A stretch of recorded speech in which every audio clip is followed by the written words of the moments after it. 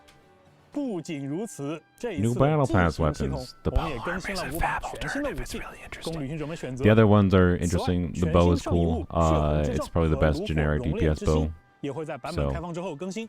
we can maybe yap more 介 about 绍 it 了这 later. 么多 But 内容，不妨让旅行者们休息一会儿，看一段短片吧。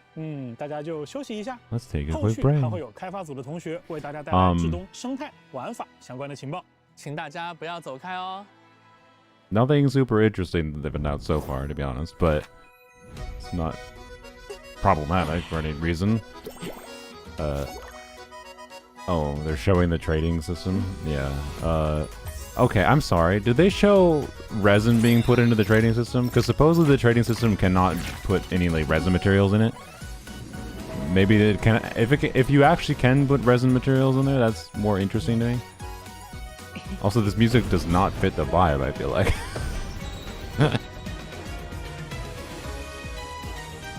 Upbeat music, train falling off a cliff. What is happening? What?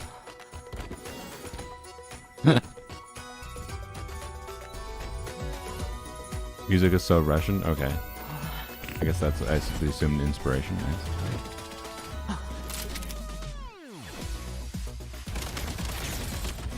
Are we really gonna walk into Snezhnaya and there's Fatui and we're just gonna shoot them? I feel like we're not gonna give a good first impression to the Tsaritsa if we just come in guns blazing.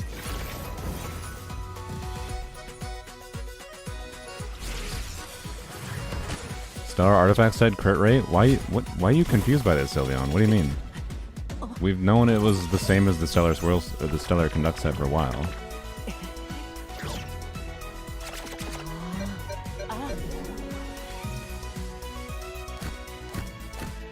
They had his attack percent for ages? Yes, and that was very obviously an error from the literal beginning.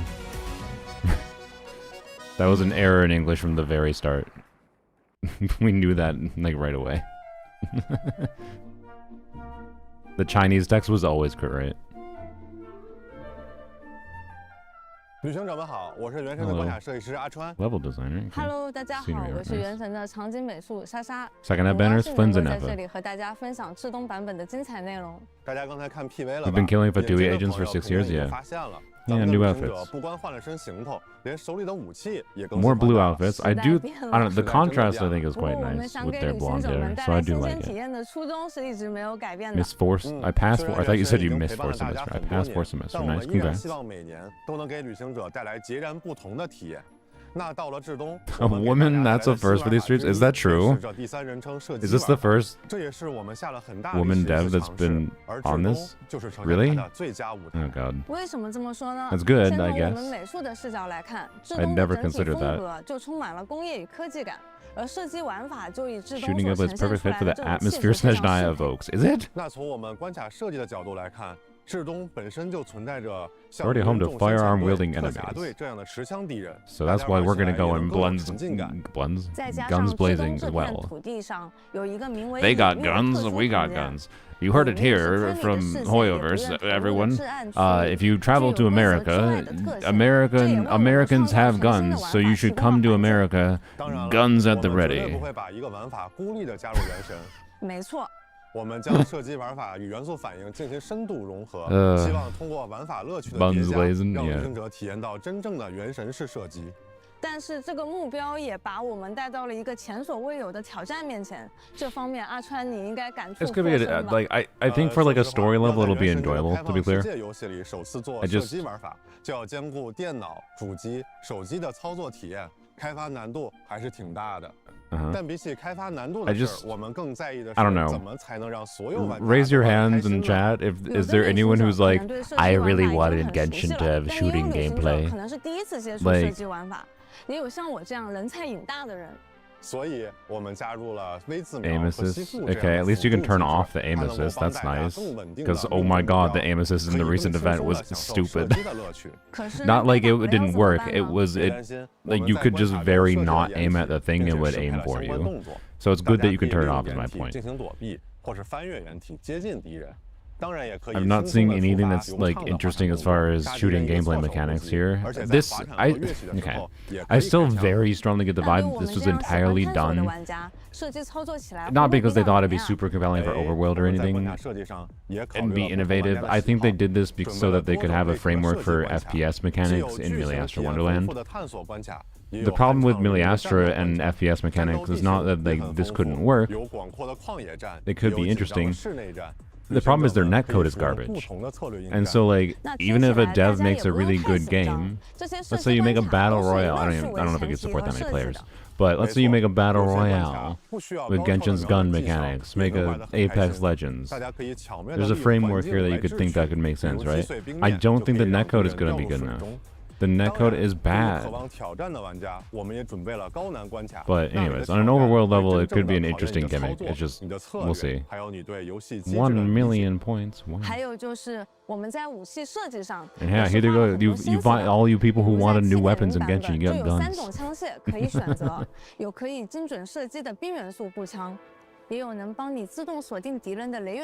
No, you don't gotcha over them, as far as I'm aware.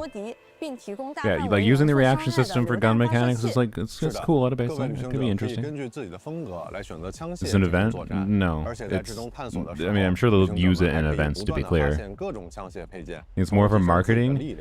But who wanted gun mechanics in Genshin? Like, to be clear, I don't need Genshin to do everything I ask it for. I want the devs to try new things that they just think are cool ideas.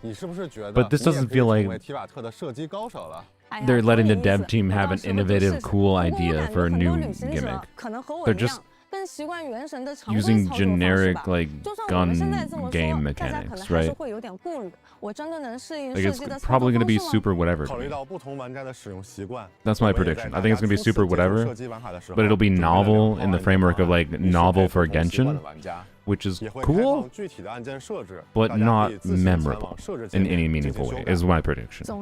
But I would really love to be proven wrong, and there be something that's more novel, like, not just novel, but actually memorable about mechanics. We'll see. Better than the Natland dancing event? I mean, yeah. Can you imagine going to Snezhnaya and you go to the Shadow Realm and you have to dance your way out? I mean, okay, actually, for real for a second? Here, let's be real for a second. I'd respect the shit more out of they're doing that. That would be fucking hilarious. If, like, you go to the Shadow Realm. Sorry, they're saying how there's a similar mechanic to Dragon Spine. So they're basically saying that, okay, so in Snezhnaya, there's no need to worry by making it basically not exist functionally, because it's going to be so nothing that you just don't have to ever worry about it, which may as well mean it doesn't exist at all. The Eye of Gay. Sorry. It starts with resisting cold, restores energy. Little bar on the bottom, you can't see because of the caption, sorry. Energy runs out, cold will then start to come. Okay, so the bar gives you a certain amount of time and then cold accumulates very slowly. It seems like, I assume it's different in different areas though. Okay, I mean, it seems like it's actually a real mechanic still. It's just you have a much longer time compared to Dragon Spine. But how long? Oh, that's interesting. Okay, you can use the energy it has for building something. Okay. Alright, that's, you know what, I'll give them credit. This is kind of an interesting mechanic. I feel like the main problem with Dragon Spine's mechanic is just that pyro characters in your party couldn't, like, it was dumb that you couldn't, like, aim with Amber to be able to just keep yourself warm. That was the problem, I think, in Dragon Spine. It just didn't make, like, thematic sense that the fire characters could have fire on screen and you're going cold, right? This seems more thought out, so I'll give them credit for that. That's cool. Good job. I think I'm optimistic about this feature. I think it'll be a cool exploration gimmick. As someone who liked the Dragon Spine gimmick, that feels like expanding on it probably without making it pointless. My worry was they were going to do the mechanic, but make it largely pointless, right? That didn't seem pointless, so that's good. 如果你愿意，也可以把这个抵御寒冷的庇护所分享给其他人。星辉人精的作用还不止于此，它也可以 Although there might be so many methods of getting resistance to the cold buildup that it still ends up being largely pointless. 更多有意思的玩法就等各位旅行者 They're 去发 too 现 afraid 去 of 创造。 scaring people that 也正如我们之前 can't 在 figure out mechanics, but you know. 我们希望大家能够按照自己的想法去体验和 The mechanic feels like Fortnite. No, I mean I get that vibe too. That's why I think it's like a Miliastra designed mechanic that they're shoving into the base game because they put the resources into developing it for Miliastra. They may as well put it in the base game too. But anyways, as far as like gimmicks go, I think it'd be far funnier if you get lost in the Shadow Realm and instead of having to shoot your way out, guns blazing. Okay, these are the cute creatures of the region. Alright. I'm down. Down little igloo snow creatures. I think it'd be so much funnier. Oh, these are the Loomies. There's a popsicle skin, yeah. Fishing, but no fishing weapon. Sick.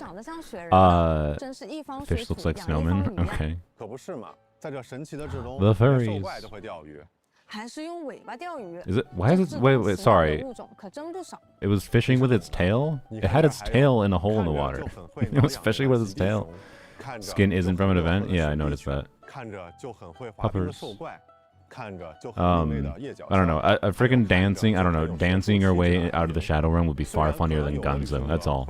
Anyways, that I would, and if they made it an interesting mechanically, like more interesting than the dancing events, I think that'd be more fun on a gameplay level than just gun gameplay. But it's fine. With pet dogs, I'm gonna guess not. That bar is too high. Please ignore the fact that you can't pet dogs. Check out the railway instead. I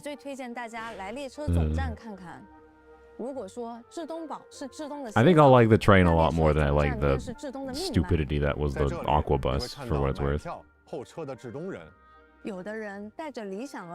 Although I hope there's going to be other people on the train with us. I swear if we're alone on the train, I'll be upset. I don't want to pet the dogs, I want to kill them? What's wrong with you? I'm going to time you out. How dare you? Who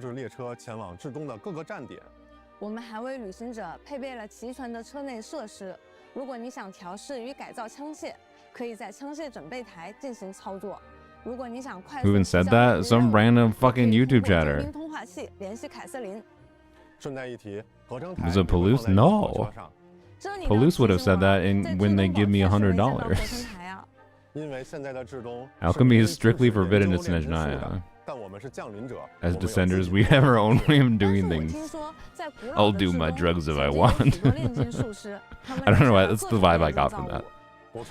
Immortal as a boss. Okay. I don't know. For some reason, it's like, alchemy is not allowed in Snezhnaya, but descenders can do whatever the fuck we want. Like, we have an illegal crafting table? Yeah. Branch things hanging. Okay. Yeah, it was like, it looks like the ley line tree roots or whatever in there in the sky. Weird.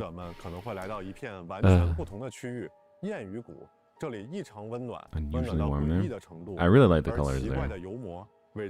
It's not blue. Crazy. The blue character is going to contrast really well in the orange area. Attend a wedding. Born for love.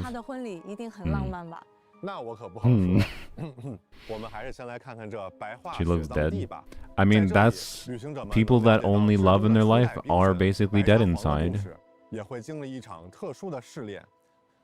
So it makes sense. I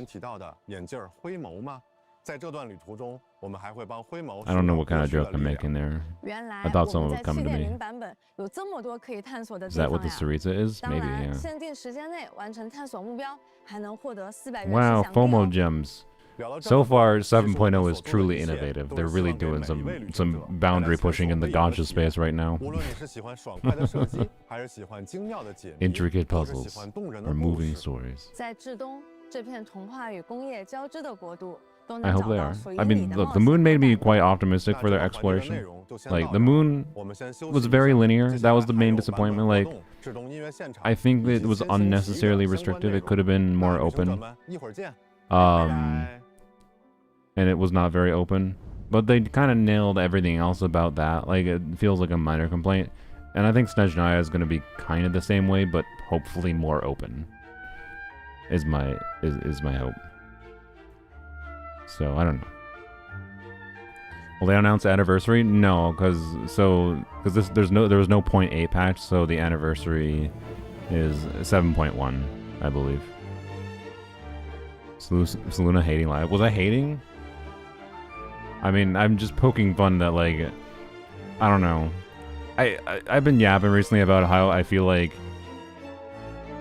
Genshin, it feels like they just are comfortable with their current player base. And they're not trying to do anything to compete with newer games that, frankly, do a lot of things better. And,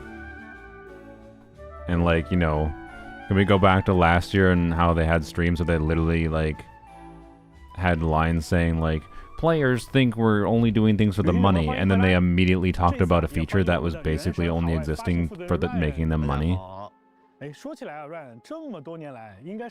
Like, 也是海外的小伙伴第一次出现在前瞻节目的现场。Like, 是的，非常高兴能够来现场参加前瞻 so 节目。 yeah. 我想现在应该有不少世界各地的旅行者正在看。 I don't know. That's the company we're talking about, right?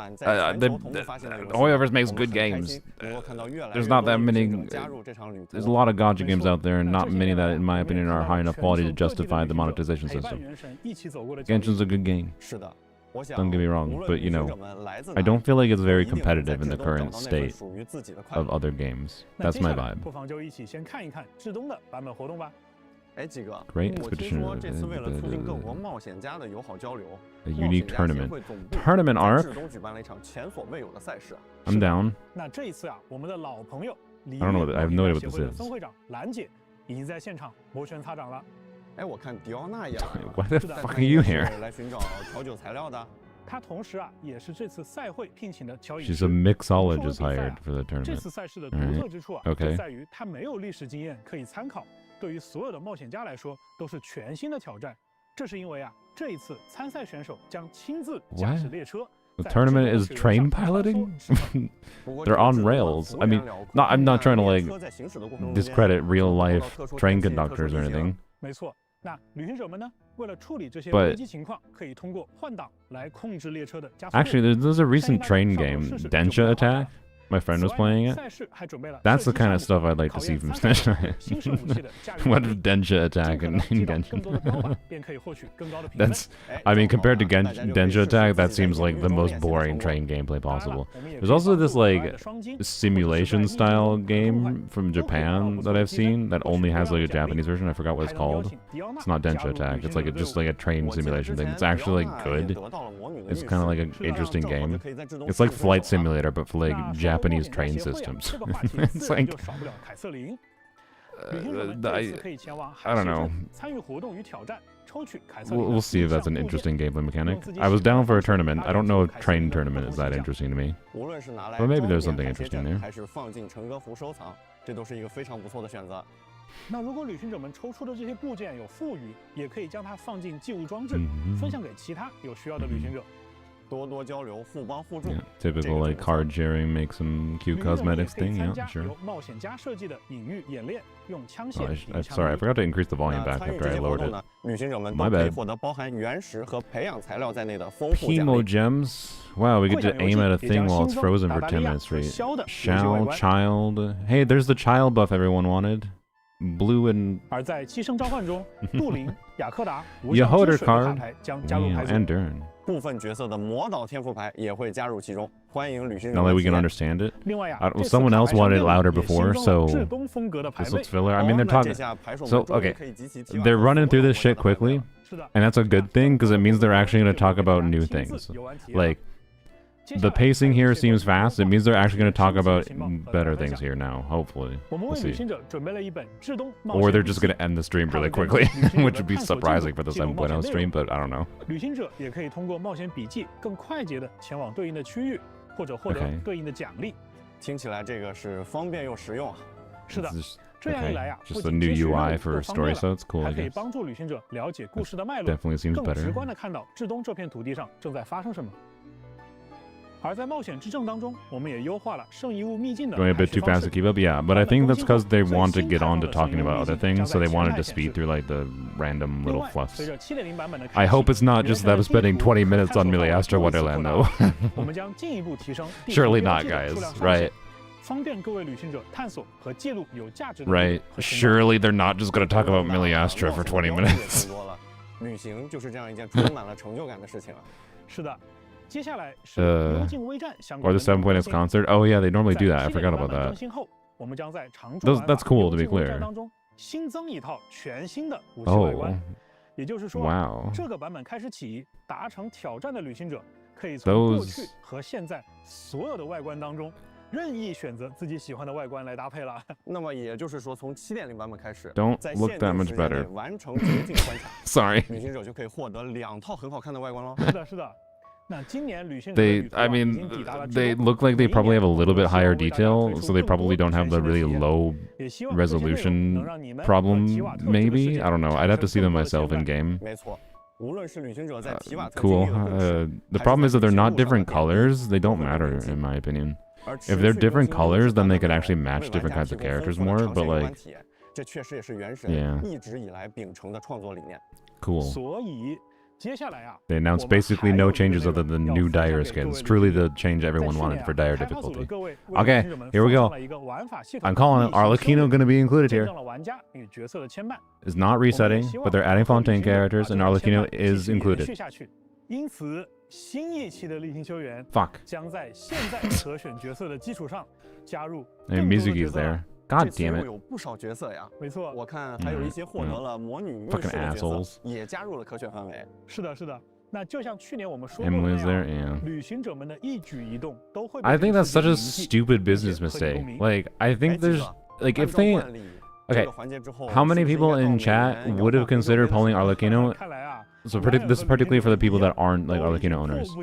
Would you have pulled for Arlecchino if C1 was free? But otherwise you wouldn't have. Right. 今年啊，我们也安排了一位老朋友在现场。哦。 Yes, no. I mean, I've seen a lot of yes. I have no one but Mizuki. Hi, Robert. Hi, Yes, hello. Robert. Yes. Who the fuck is I'm this? prepared now to go to Chechnya. I have no who. Yes, No, we're going I to don't know record the celebrities. Who the fuck is this?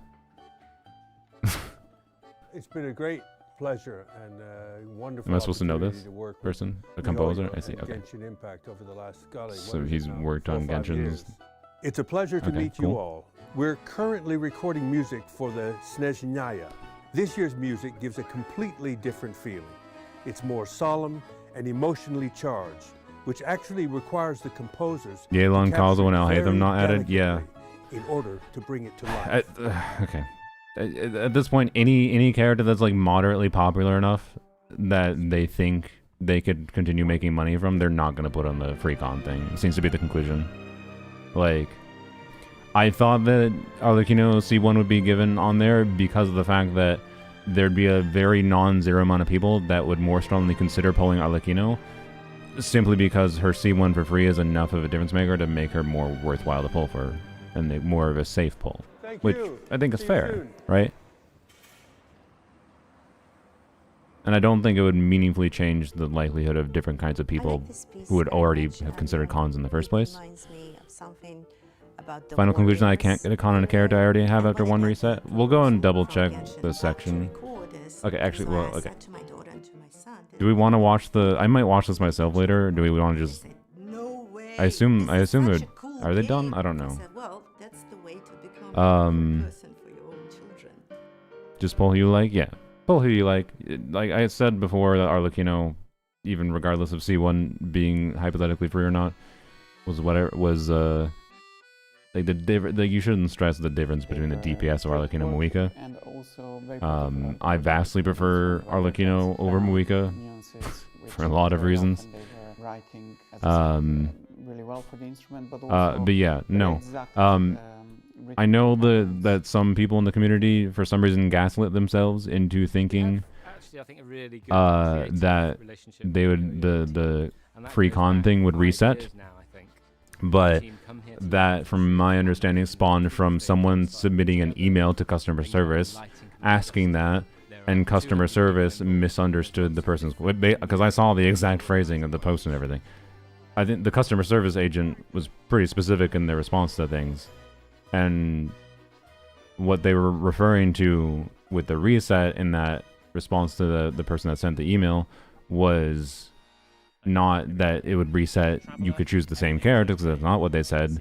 They just meant that like it goes through the normal like 8-week reset cycles, right? And I'm gonna shut up. No free Sander. It's not anniversary.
I do like me some like dramatic chanting voices in the background of video games, so I'm gonna like this vibe in game. I feel like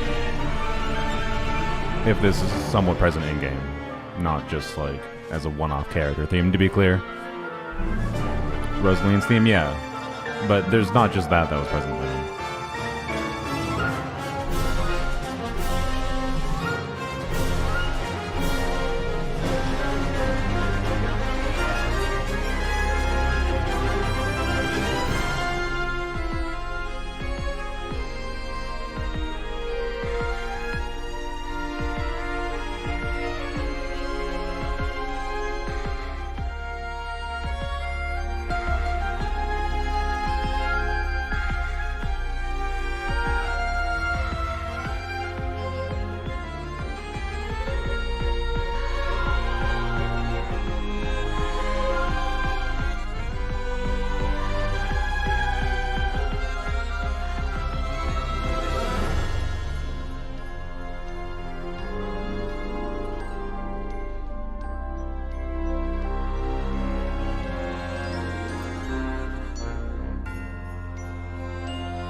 Sick. This company continues to be a music. I mean, damn it. I thought I'd get a word in before the next music song started. Okay, well, never mind.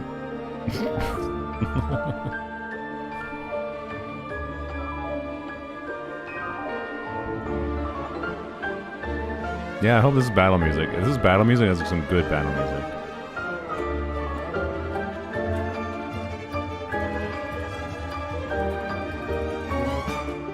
I remind everyone, by the way, as a little bit of an audio quality snob,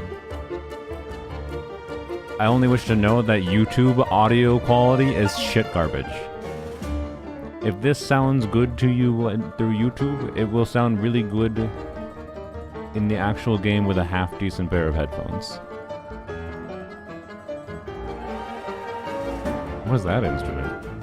I love these little concerts I do, and seeing the instruments, and I'm like, what the hell is that?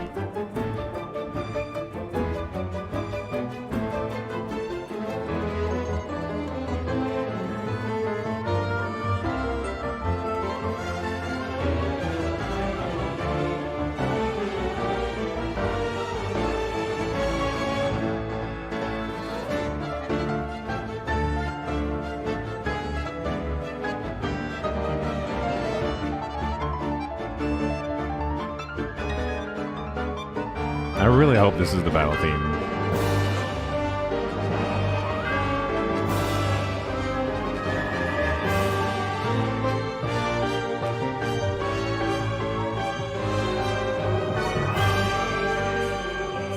The glory of those who defend the homeland is not something written down.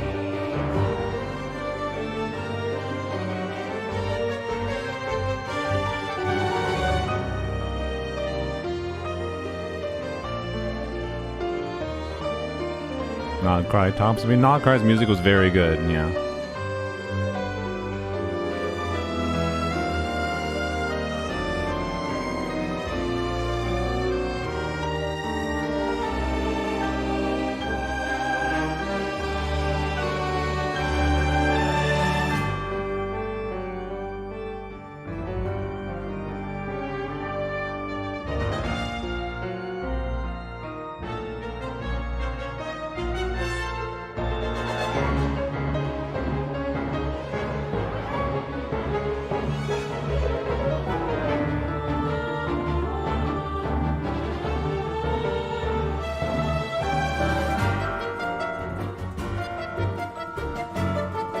That's really good. Damn.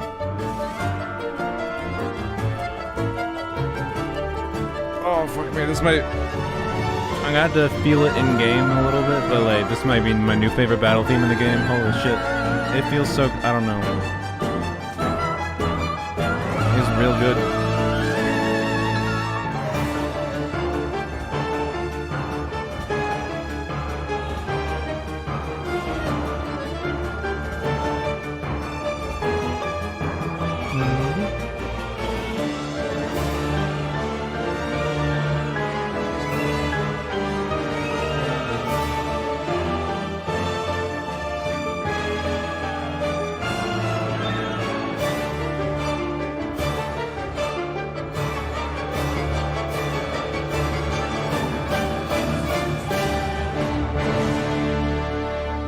Of anything in this stream, that put the biggest smile on my face. I gotta say, that was a fucking kick-ass battle theme. Like, get out of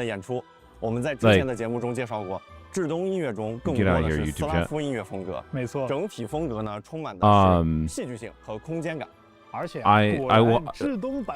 I'm more optimistic about Stygian in the whole next year if that's what we get to listen to while fighting every garbage Stellar Swirl boss. Hopefully. Oh yay, Milliastra time, the thing we've all been waiting for. Get excited, guys. New prediction, Milliastra's going to continue to be shit.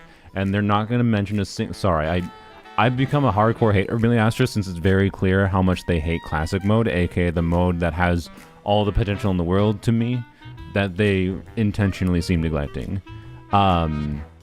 So, prediction, Milliastra continues to be shit. Sorry, this is more realistic than Arlecchino for free because, you know. Better Linny. Anyways, the music was awesome.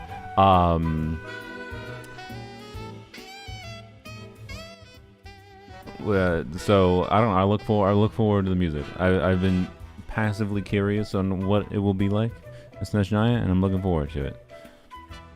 That's all.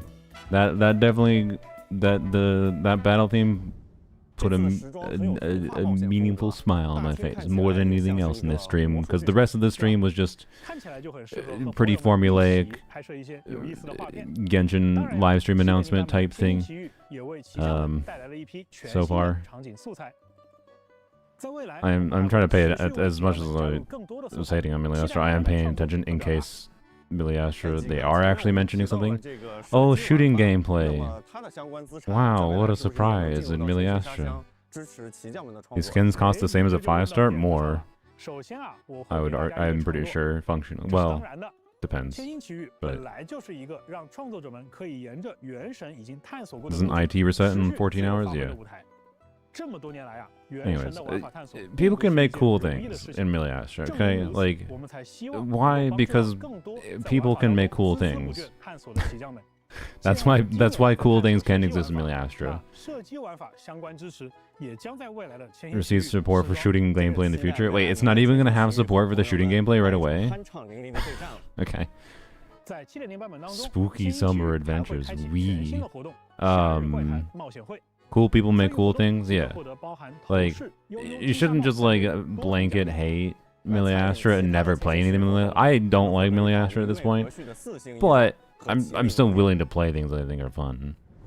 I played the Damage Dummy creator Cosmos DM'd me a while back about like a cool like atmospheric thing they made, and I played that on stream a little while ago, and it was cool. I enjoyed it, right? Cool people make cool things, but like they also very specifically are neglecting specific parts of Miliastra very intentionally, and it just makes me only analyze it from like how they're trying to strategically make Miliastra into something that makes them money is my vibe. So it just feels ick.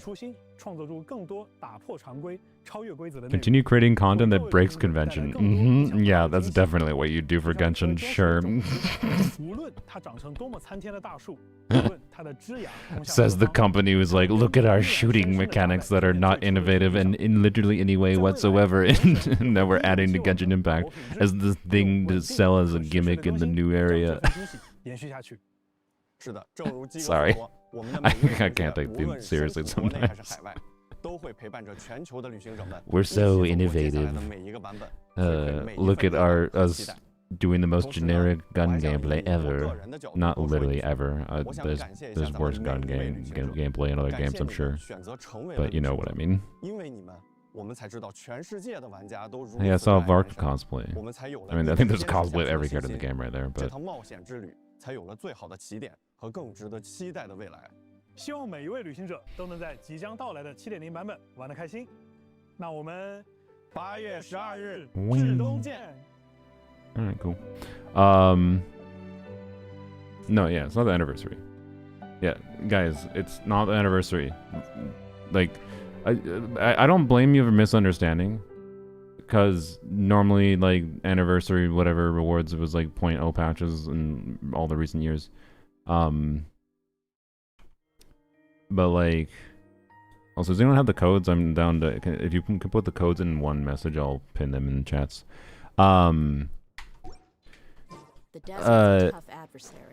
Yeah, anniversary is going to be 7.1. So they skipped a patch this year. Normally they do 8 patches per year. This was like, this current version in Genshin is version like 6.7. You can see it on the title screen in the bottom left in the corner. When you're logging in. Oops, I forgot to get rid of this. Oh, there we go. Thank you. Thank you, Spicy Toasty. Oh, wait. Oh, someone already... Well, okay. I replaced the pin. My bad. No one posted it in YouTube, so I'll post it in YouTube. 1 second. There you go. Here's the codes. So... There you go. Okay, pinned. But yeah, that means no top-up reset, so that could be rough for some people if they were assuming it, but that's because they should be resetting it in the anniversary. No reset for the free con? Yeah, they didn't mention anything with that, so not surprising. Which means, pretty much without qualm, as insane as it sounds, I am going to choose Chi-Chi here. Before I choose Chi-Chi, I suppose we'll talk about some other things. Wild behavior before even Zabai gets rerun, yeah. C2 Chiari, yeah, if you already have C... Wait, what does C2 Chiari do? C1 Chiari is kind of weird now, being that, you know, there's a lot more team contests where she does have, with Columbine in particular, she just has her full kit actually enabled without this, such that this functionally doesn't do anything. So, nothing, technically, that AoE increase still. But yeah, anyways, this is a weird constellation, and yeah. But yeah, this is the extra damage one, yeah, okay. So, yeah. So if you already have C1, you get C2, which is nice. Yeah, like that was pretty dry for announcements relative to previous years. I blame Hoyoverse, I blame the Genshin team or / Hoyoverse for this, because they're the dumbos that chose to call Nod Cry Luna 1, Luna 2, Luna 3, Luna 4, Luna... like, which means a lot of people probably don't realize, if they had just called it 6.7, don't realize that this current version, like the last version of Nod Cry, is a 0.7 patch. And so I don't blame people for getting confused thinking the next patch is anniversary. If there's gonna be like community drama because of the fact that people don't realize that the next patch is not anniversary, and Hoyoverse has to make a statement being like, it's not the anniversary yet, I'm gonna laugh my ass off. Like,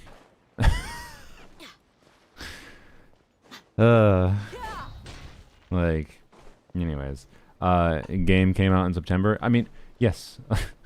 I know, but one, I'm pretty sure it was the end of September, so that's going to be closer to 7.1. Yes, you could say that the anniversary is also at the end of 7.0. But, like, no, I don't think it's called Stella 1, thank God. I'm pretty sure it's just called 7.0.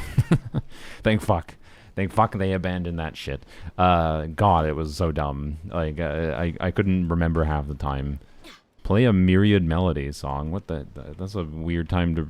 Okay, the Sleepy Grayson, can you remind me in a few minutes to do that after I finish yapping? What date is anniversary? It's sometime in September, exactly. I don't know, but it's going to be in 7.1. The supposed rumor is that Voidianitsa releases in 7.1 along with one other character. So, also, like, anniversary patches tend to be like the double 5-star patches initially, right?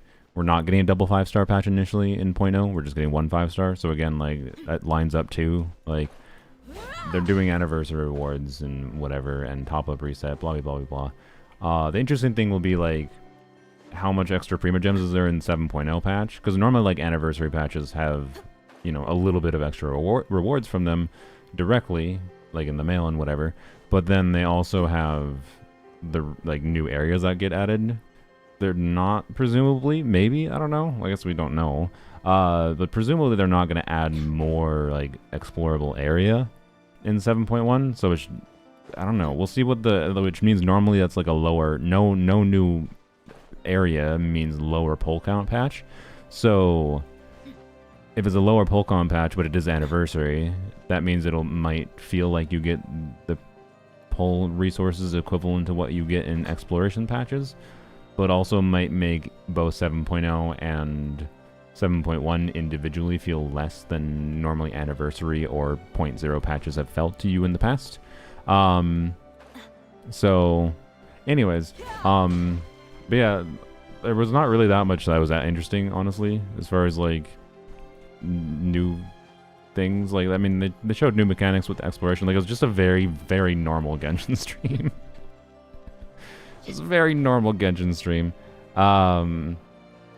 So it felt more like patch 6.8. Yeah, I don't know. It was like obviously it wasn't. I would have expected something more special. I don't know. I like for Snezhnaya, right? Like for Snezhnaya, we didn't get something more than what this was. Anyways, we should go double check in the stream real quick. So one, where's Rona? Actually, well, here.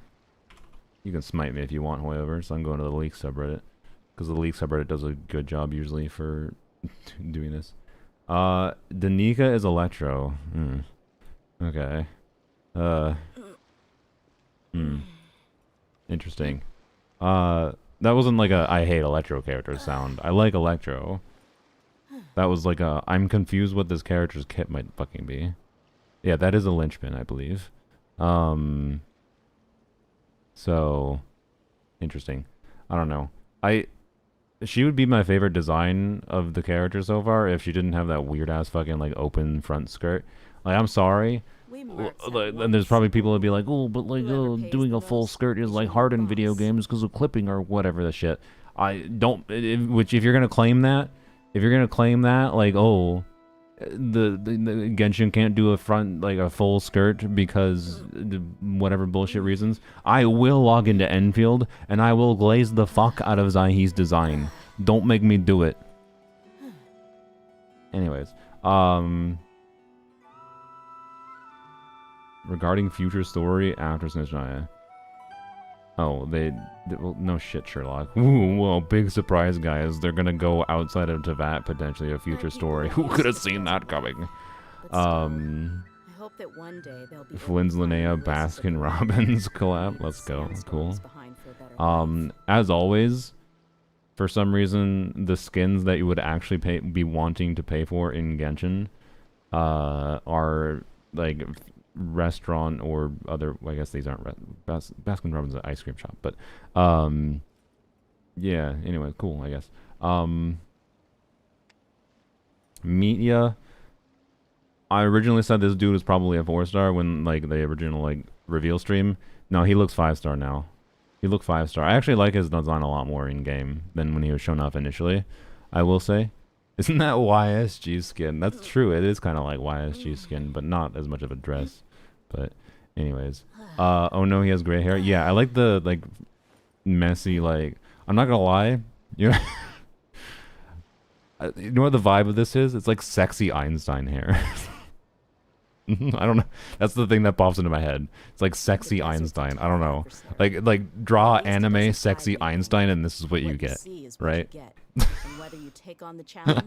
The Boar Atom. Yeah, the Boar Atom's cool, although Boar Atom is a fake ass model of Atom, by the way, but it's fine. I mean, look, as far as like teaching kids about some fundamental ideas on how the universe works and whatever, or theories in the universe, the Boar model is perfectly fine as a simplified learning framework.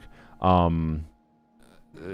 long as I don't know, I do think schools need to do a better job at understanding that this is not a model of reality. It is an attempted model. It is now just a model for teaching functionally.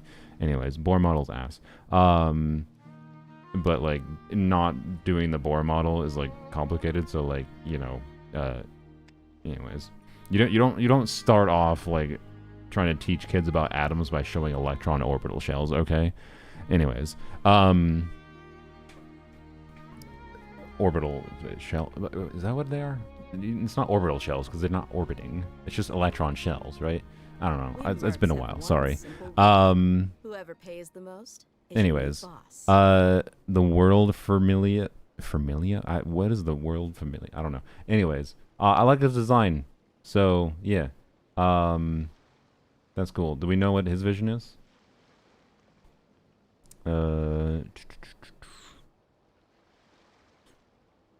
Void needs as a siren form. Okay.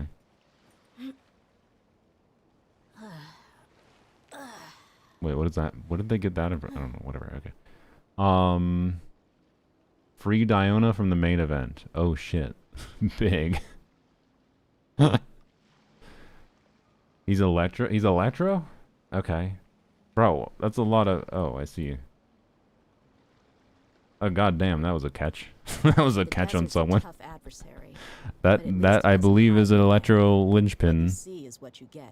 And whether you take on the challenge is entirely up to you. Man, if he's a main DPS, I'll be a little bummed, I'm not gonna lie. For what it's worth, I like his design, but I did commit to skipping main DPSs this year.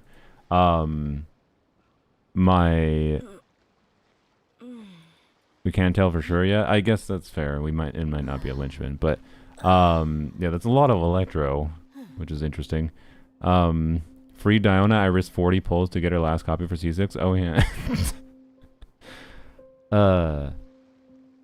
Anyways, I like his design a lot more than I thought I was going to. I like the vibe. I mean, but my people are used to the desert life.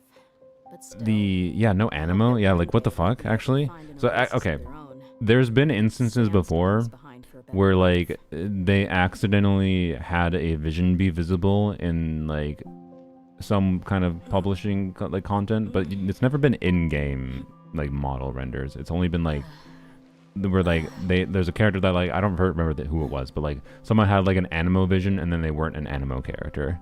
Oh, it's Chaska. Oh no, Chaska was like a cryo vision or something, right? And then she turned out to be an animo character, but it was in like 2D art, I think. I don't think it was this. I don't think it was model. But like maybe they didn't actually want this to be visible, but it was just accidentally visible anyways, and maybe he's not actually Electro. I don't know, right? There's some cope is my point. The point being, I hope he's not a main DPS because I committed to skipping main DPSs this year, and my logic for that was I think it would be an interesting experiment to prove my general theory that the main DPSs are largely irrelevant if your goal is to have team options for clearing the game's content. But also just that I think I want to experiment with that idea because the main DPSs, I feel like accidentally force you to a pigeonhole of like playing more limited teams, whereas the off-fielders and not having the like intended hyper powerful main DPSs like Sandorn or whoever in the future with the off-fielders like Odette, not having those forces you to do a little bit more creative team building, which I think is just more fun too. So I think it'll be more fun for me to commit to the idea of not pulling anyone, any on-fielder this from Snezhnaya. So the one exception I'm giving myself to that, by the way, is the Tsaritsa. If the Tsaritsa is a main DPS and I really want the Tsaritsa, I'm allowing myself to get the Tsaritsa. But we'll see. My prediction is the Tsaritsa is going to be like Cryo Traveler. I don't know how much of Cryo Traveler's kit they actually really showed in the stream. They kind of didn't talk about them much, but basically Cryo Traveler is good. Their special charge attack does stellar damage. Their burst does stellar damage as well. They have a new 5-star sword that gives them a shit ton of stats. They get all the collective stat buffs that they did last year. 600 comments in 30 minutes on the con selector. Oh yeah.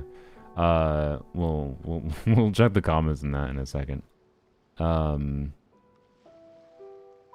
yeah, it says right there, by the way, each character can only receive it once. Yeah, so no surprise. But Cryo Traveler, so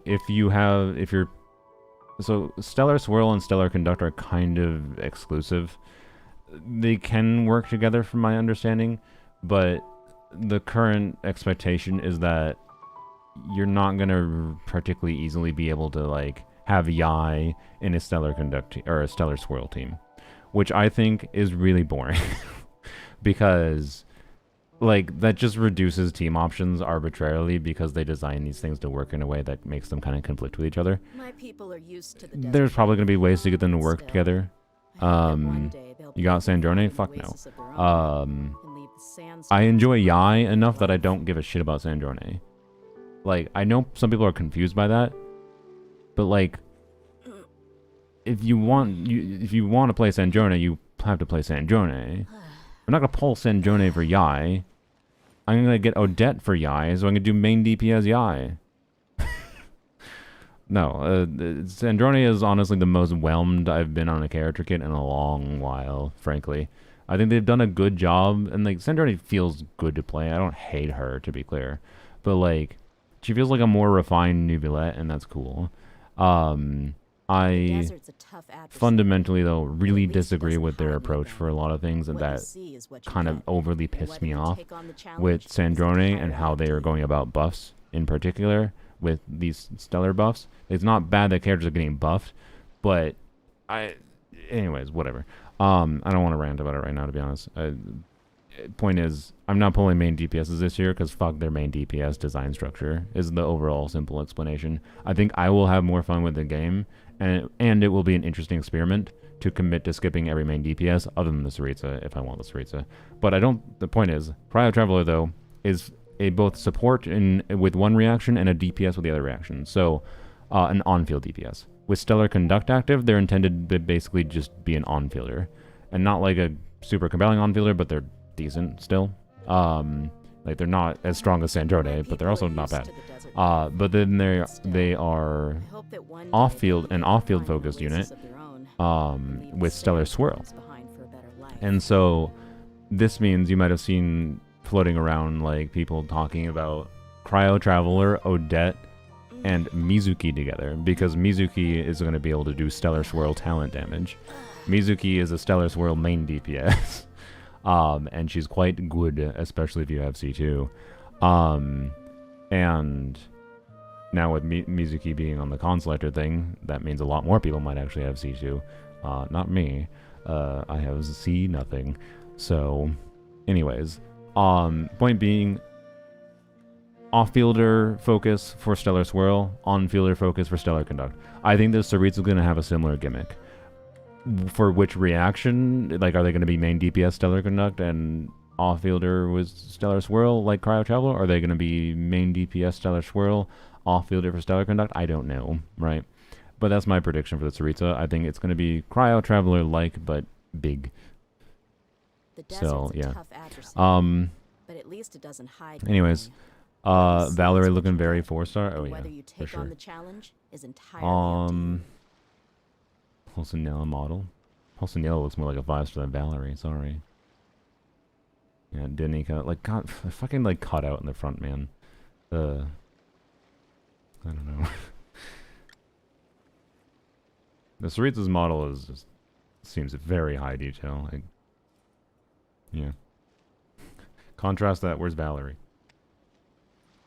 Valerie's a fucking Electro too? Oh my god, what in the ever-living fuck? Bro, what are they doing? Why is there this many Electros? Is Vision too? Oh, he's so 4-star. I'm sorry. He's got he's a 4-star. There ain't no actually perfect screenshot. Contrast the like model detail just like in the fucking hair. Just look at the hair alone. Like, I'm sorry. Valerie's a 4-star. You gotta be happy with sexy Einstein if you wanted 5-star boy. But I don't know. I'm down with a tall male 4-star boy, frankly. It's been a while. Like, has there been a tall male 4-star boy since Kaya? I don't know. But anyways, what the hell will this kid do? Who the fuck knows? Auron. Oh yeah, sorry. I forgot Auron. Toma too. Aoife. Oh yeah. Okay, I forgot about them all. I'm a men hater, guys. Why did I forget about Auron though? I like Auron. Kave. Oh yeah. Okay, there's a lot. Guys, I'm tired. I'm sorry. I got no sleep. God. So we have an Electro character, an Electro character, an Electro character, an Electro character, an Electro character, and then a Hydro character, and then a Cryo character revealed today. And we don't know what Vesna is, but... Or do we? No, she's Animo, isn't she? Do we know that? I guess we might not have gotten confirmation of this. She's expected to be Animo. So, like, Vesna, Animo main DPS, 17 variants of Electro characters for some reason. And then a Hydro character, and then the God of Death.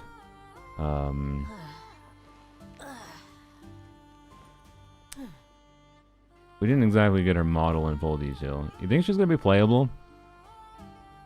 Playable this year? Not like this next few patches in a way, but like maybe towards the end of the year. Damn, her eyes are big. They do seem kind of big. I understand what you're talking about. They do seem kind of weird. But frankly, I don't think that's a bad thing. Also, by the way, this red and black is very Bond of Life coded. We can restart the Bond of Life cope train.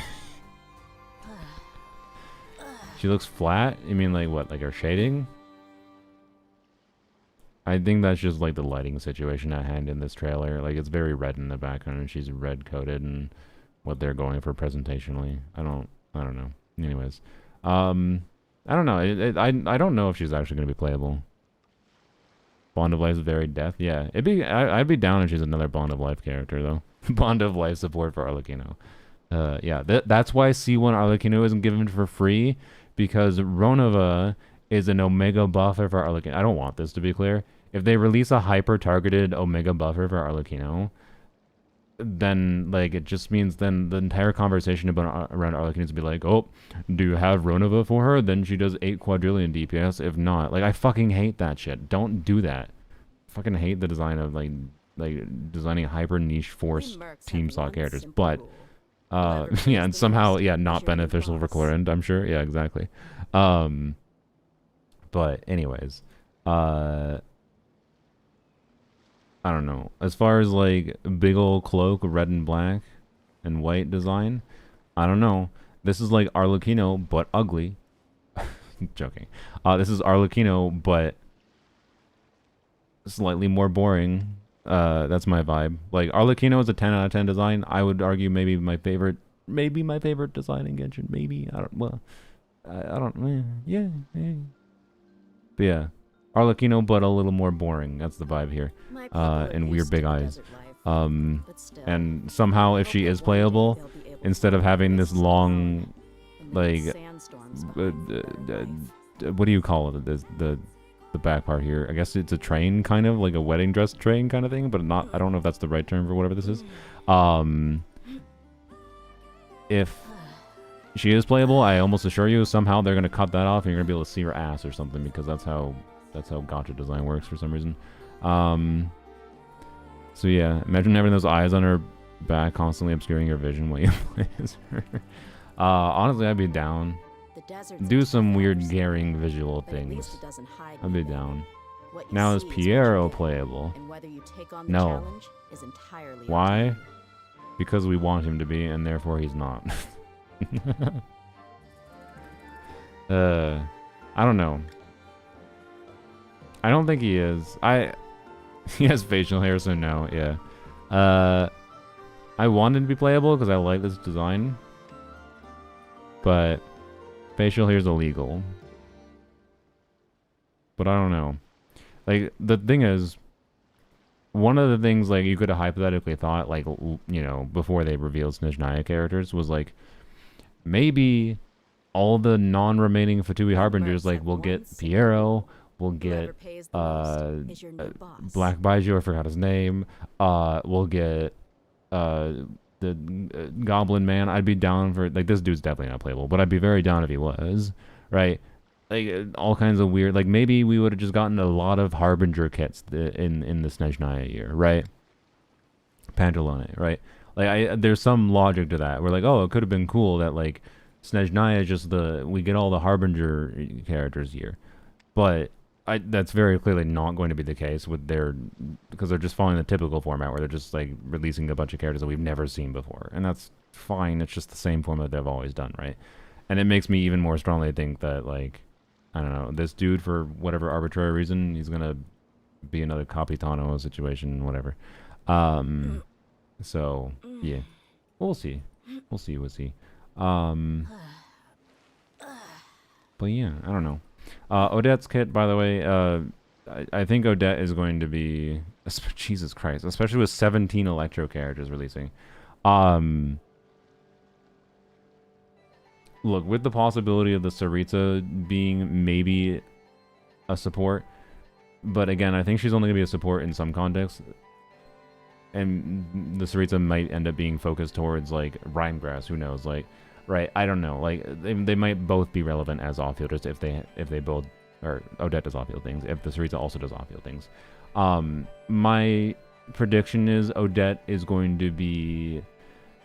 I don't like making one-to-one character comparisons because team cores are much more important than anything else. But Odette plus combination of some other 5-star character. So this could be Odette, and to an extent this could be Odette plus Cryo Traveler. But like Odette plus Mizuki plus Cryo Traveler. as a team core. Odette plus Yai together. Odette plus Sandrone. Odette plus insert new character in version 7.1. Like, Odette feels to me like a character that will be a linchpin for, like, if you don't have her, it's not that she's insane on her own, but if you don't have her, your team building options are going to be a little bit more fucked. Okay? It is not often that I make a recommendation for a character that I pretty strongly feel is going to be relevant to have for team options for clearing the game's content. I think this is one of them. Okay? I think it is just relevant to have the generic-ass 5-star off-fielder that enables the new reactions, does a good bit of damage, and does buffing. Yup. So, is she the Columbina? You could comparably say that she's kind of Columbina, kind of a Nepha in some ways. Like, again, I think it's the wrong focus to like get too focused on like she is the X character of this region. I personally get the vibe that she's more like a Nepha at this point. But even more important potentially, because we have indications that some of how they're designing stellar units seems to be such that like you might not have ever a need to have like how there's Lunar Bloom, Lunar Crystallize, and Lunar Charged, and those are all separate archetypes with separate like intended characters and buffers and on-fielders for each one of those. There's going to be a little bit more modality here with the same characters being able to do both by swapping teammates around a little bit. Such that, like, you know, Nepha was only for Lunar Charge. Odette does more than just one. But then Odette does a little bit less damage unto her own than someone like a Nepha. But then the options we have for the different units that chances are you have available in your account or will be able to get, means, like, it's, again, Odette plus one other character is going to be a compelling team core. And again, this could be as simple as, like, literally Odette plus CMC plus Mizuki C0. There's a very good chance will clear you through all Stellar Swirl up until the Saritsa release, at least. She is Shilonen. You can say she's like whatever the fuck character you want, okay? Yeah. If you're saying she's Shilonen, that's because you're coming from a framework of you think she's not going to be that relevant long term. Frankly, which I think is a misread, but also maybe not. Maybe you're actually coming from Shilonen actually is like not needed for like best in slot long term for a lot of teams, but then sneakily people constantly end up finding reasons to use her anyways. So like Shilonen kicks above her weight kind of because of just the value of having red shred options, such that I think Shilonen is better than like spreadsheet impact represents, right? So I think Odette is also, yes, in a sense like that. But like, again, I don't think it's worth getting too stuck in the details of the nuances of like how much she is like one particular Genshin character or other past Genshin characters. She's a nice to have. I think she's going to be, it's painful not to have her, frankly. But probably not as painful as not having an Nepha. And the only reason for that is because a lot of people will be able to clear a lot of the shill content, particularly if you don't care about Stygian. Like if you don't care about Stygian, this will matter a lot less, right? But CMC enabling the reactions at a baseline and then them buffing old characters, especially if they do a new round of buffs in the future where like, say, Shao turns into a Stellar Swirl DPS on top of like already having Mizuki and whatever. So like enough players potentially in the future will have a combination of Mizuki, you'll get CMC for free, Mizuki, Yai, Risley, Sino, whatever other future buff characters, that Odette probably will end up being not necessary. Yeah, so I like, agree with that sentiment. But again, if you want to have more flexibility with team options rather than feeling restricted more significantly, and also remember shit like CMC very specifically does not apply any off-field cryo for Stellar Conduct, by the way. And you want to know how Stellar Conduct works, so if you wanted CMC as a free enabler for your Risley or your Sino, well, they're a dead slot in the team. Like, to be clear, getting CMC is better than pulling Sandrone as a dead slot for your Risley, because CMC is the same thing but free, and they're not technically fully a dead slot. But, like, they don't apply any off-field cryo, and that's kind of important for the purpose of how Stellar Contract is made. Like, it tracks elemental application, and then, you know, whatever, and like, and how the team buffs work, and like are incentivized around team damage, not just the hyper carry. And like, so like Odette is a significant difference maker, especially if you like have Risley or Cyno, I would say. Especially if you know, want to have be able to utilize Yai's buff, but don't want to play Sandrone, regardless of whether you have Sandrone or not. And like, so I think she's very relevant. Do you need her? Fuck no. You don't need any damn character in this game. It just depends on what kind of content you clear about clearing. Every character is optional in this game, but I do think she will be a case of like, I log into an account. If I'm doing a viewer Stygian, I log into an account, and I'm like, well, we have CMC. We have a Cyno. We can do something there, and maybe we can struggle to clear. But then, if they dare to do two stellar bosses too, at the same time, oh god, you can start to see where the problems can arise. And again, you can just not give a shit about Stygian. That's fine, right?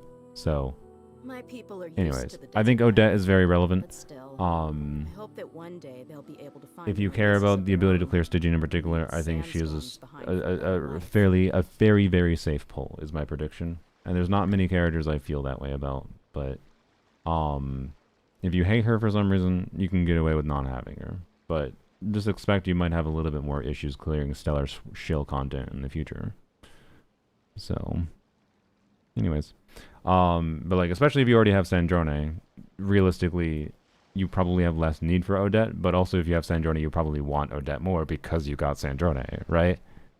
Like, you know, how much investment does CMC need to clear? I don't know right now because I haven't done. I don't really care to do calcs, like for other than really simplistic baseline things of just looking at the like enemy's HP.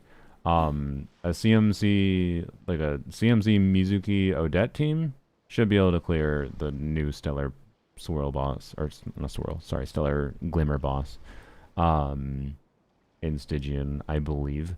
But like, will main DPS clear it? I'm not sure. I think the answer is probably yes, but like without Odette, I'm not sure. But if it's like CMC plus Yai, probably yes, I think.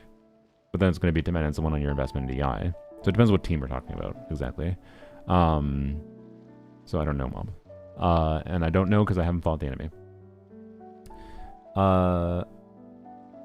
So, the free con thing. No Arlecchino. Fuck you, Hoyoverse. Whatever. It didn't even affect me. Like, if they give a free Arlecchino... I said yesterday how I don't even know that I would have wanted to choose C2 for free. I have C1 Arlecchino because I did a YOLO temple on Arlecchino's original banner. After making a Candace Arlecchino video because I liked it so much, and then I got a free Arlecchino C1. So like, I've had Arlecchino C1 for a long while, and it is a good enough con that Arlecchino C1 is enough to be like the difference maker in that, like, you know, Arlecchino C0 can feel she'll definitely feel meaningfully weaker than any new main DPS they release with the power creep balance of the game right now, but not like so bad that you couldn't make use of her, right? And she still has her versatility and like a lot of things I really like about Arlecchino's kit. But C1 is enough that like the difference between her and Moika essentially evaporate. Like, arguing about like DPS when we're talking a C1 Arlecchino versus Moika is fucking pointless. And it's kind of why I thought they'd give it for free, is because I think that would make people who don't currently have Arlecchino feel she's a much more safe pull, which I think is fair. But Hoyoverse decided that apparently they can make more money by not doing that. So yeah, fuck you, Hoyoverse. Emily is here, by the way. Emily's actually, you know what? Fuck it, I'll do it right now. I'll do it. Actually, wait. Should I wait to do it? Maybe I should wait to do it. I don't know. So I have Emily C1. I'm not going to explain why I have this. The reason I have this is because I made a stupid mistake. This wasn't like a gamble. I mean, it was a gambling mistake in a sense. But it was a gambling mistake that it was like meant to be a calculated decision of I liked Emily enough to go for her C1. and I lost a 50-50, and I was like, yeah, that's fine, I'll save my guarantee. Except I forgot when I did that I needed to not have a guarantee to make a video for the next patch because they announced the capturing radiance mechanic. And I was literally going to make a video around the capturing radiance mechanic where I purposely wished, and I did make that video. To be clear, don't go watch this video at this point. The information is just wrong because the Hoyoverse misinformed us, and that made us have completely wrong theories about what the thing was. Oh, Mies raid. Hello, Mies. How was the Miesing? Why are you so wide? Is this normal? Yep.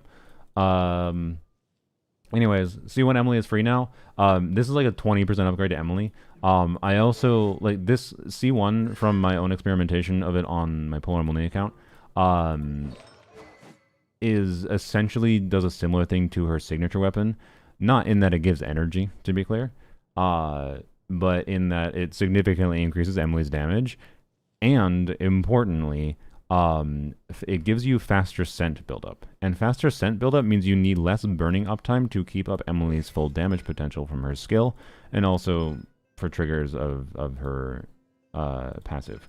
And the reason that's important is Emily becomes a really, really fun and much more versatile character with her weapon or her C1, with because her weapon lets you burst every rotation, and her burst stores her current state of her skill away, such that you can have things like more hydro going on, where you can erase the the burning aura more, which normally the issue is that risks, losing damage on Emily, but what you gain is being able to do things with hydro, and hydro plus dendro lets you do cool things and fun. It's just fun, right?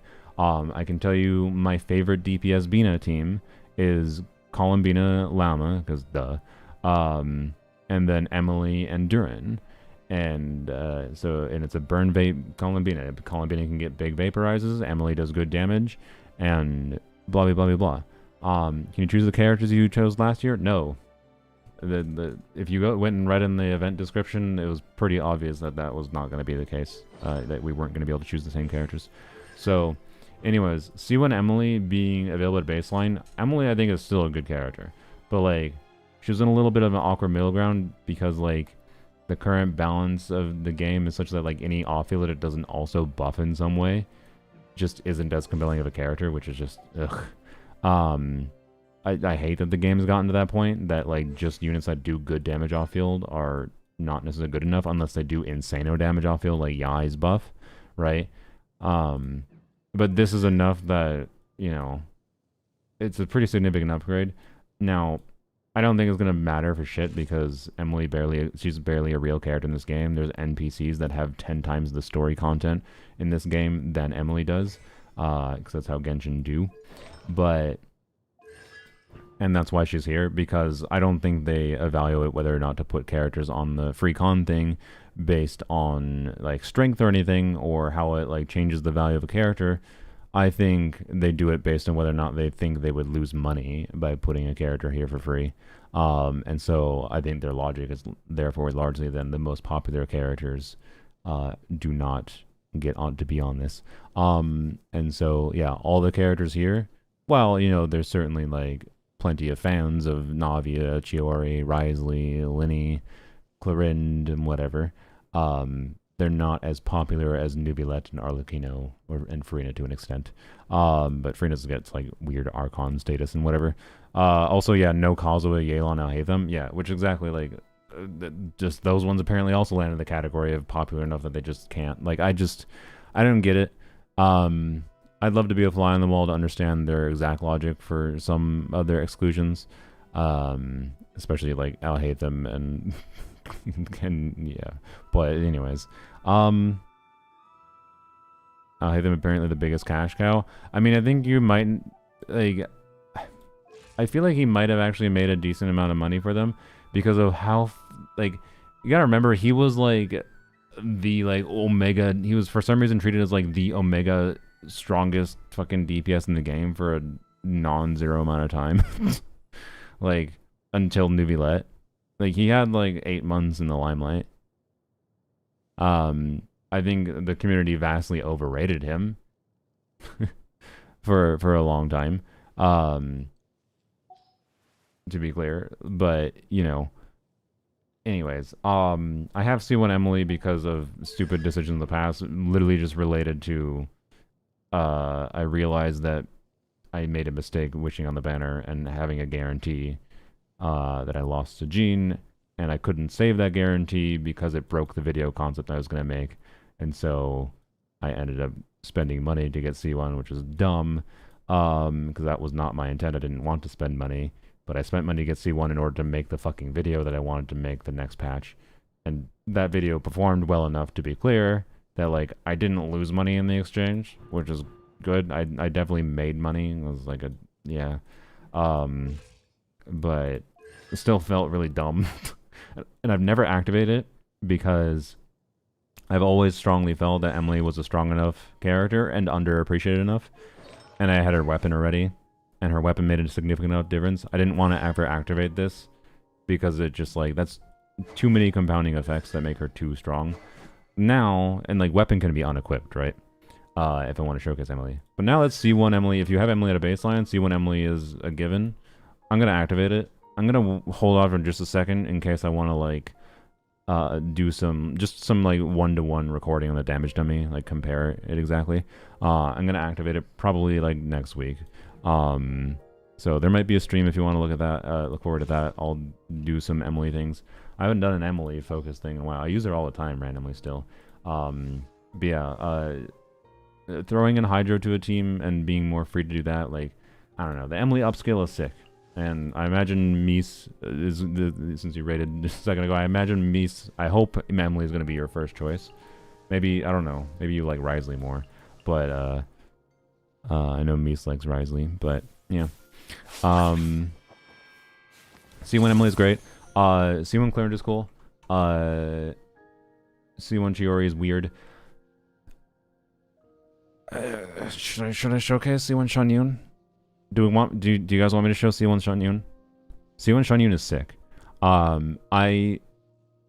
So obviously if you're a really big fan of Risley, Linny, you know, I think they both have like minor beneficial C1s, like not insane. Sijuin is also pretty minor. Mizuki's is unironically. So like, okay, I'll tell you. So you can choose 4 in a year. My priority is going to be, I'm not going to choose, well, okay, maybe I'll choose Emily later in the year. For now, I'm not going to choose Emily. I'm going to pretend my C1 Emily is the C1 from the thing. We're just going to pretend my C1 Emily is going to be from here in the future. And we can never have to talk about why I have C1 Emily ever again in the future, because everyone will just assume in a few months from now that I got Emily from this.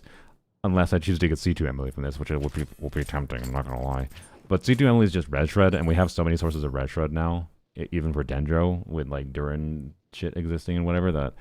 And the fact that I have Nicole Cons, such as like, is it really important to have C2 Emily? Probably not. Get C2 and don't activate it. That'd be funny. So, I mean, technically I should, if I want to actually say that my C1 was from that, but then I have still a permanent red dot that's going to be on Emily for everyone's going to ask, why do you have C2 and haven't activated it? Anyways, C1 Clarend is like relatively minor upgrade to her. I definitely want C1 Clarend. I do have Sijuin. Someone else funded, I forgot who it was, Loifet. I don't think they watch me anymore. Loifet funded me getting Sijuin and Sijuin C1 even, because I won 50-50s. They gave me way too many Primo Gems to get Sijuin. For a while I like Sijuin. In the current state of the game, she's kind of not great. And C1 just makes her buff a little bit more. She does an off-field like flat damage buff to skill damage, but it's a relatively small buff, and it's not really good enough. Frankly, if you want Sijuin, the reason to get her is to do DPS Sijuin, and DPS Sijuin doesn't change at all with C1. But if you want a DPS Sijuin, maybe you get C1 Sijuin for free, because then you can pull C2, and C2 gets Hydra Red Shred, which is a buff to her. So yeah, and her buffing technically, because she'll buff, you know, Nubilet or Frina or whatever the fuck more. So yeah, Chiori C1 weird. Shanyun C1 is really nice for energy because like she's kind of cringe. The weird thing is Shanyun C1 in a combat context does not let you do 2 skills per rotation, so it's more like it just fills out the issues that you can sometimes have with energy on her, which is still really nice. Like, it's really nice in combat to, like, smooth out those issues, whether it be in Abyss or Stygian, to get extra particles right away in Stygian, or in Abyss when, like, you go to the next chamber and you need to, like, get energy, or whatever other issues can happen with energy. Having that extra skill in your pocket can be really nice for energy. I found C1 nice in combat. But I should go showcase something with C1 Shanyun that if you have Shanyun at a baseline, I bet you will want C1 Shanyun after I show you what you can do with it, because it's really cool, and she's still probably my favorite overworld like movement character. She's far more enjoyable to me than any other like movement gimmick they did with Natlan. And yeah, maybe you want to progress to C2 Shanyun eventually, but that means you have to pull the extra copy of Shanyun. So yeah, C1 Navia is weird. I got C1 Navia in going for 4 stars. A lot of the cons I have are from 4 stars. I have C3 Shanyun, by the way. It's because of Eon-san.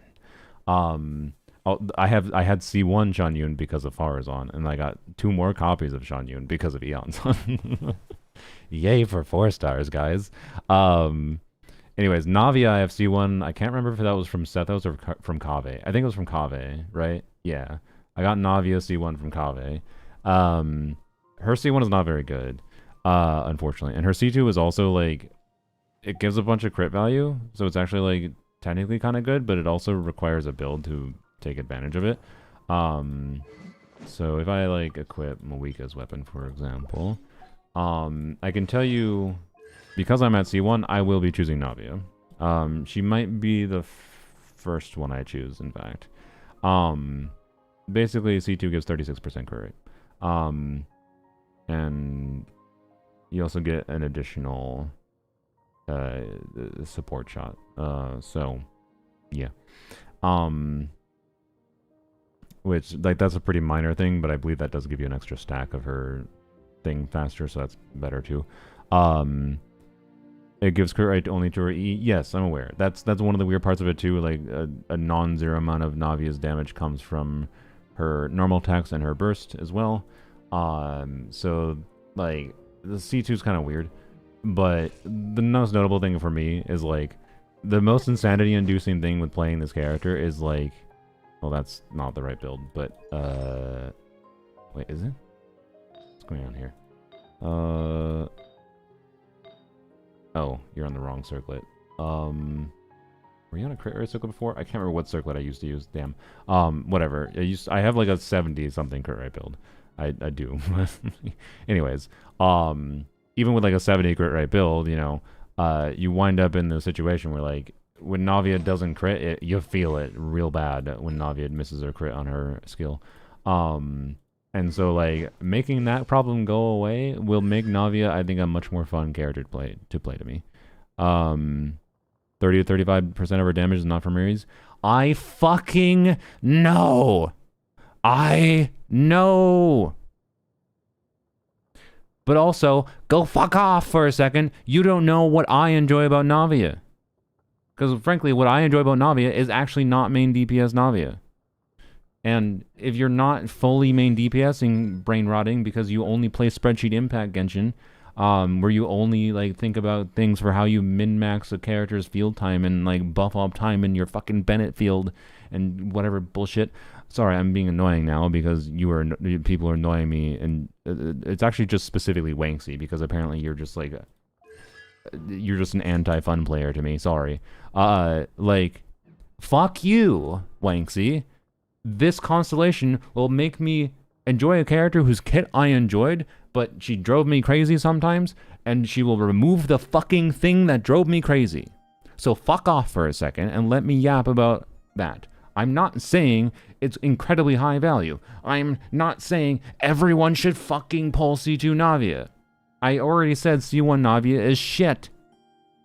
Like, and one thing I will say is that, like, it's not shit, it gives energy reduction. I actually think the cooldown reduction is fucking annoying on her, because it makes it, like, because of the Navia being kind of quick swappy, and, like, your brain getting used to, like, oh, when burst up, you use burst.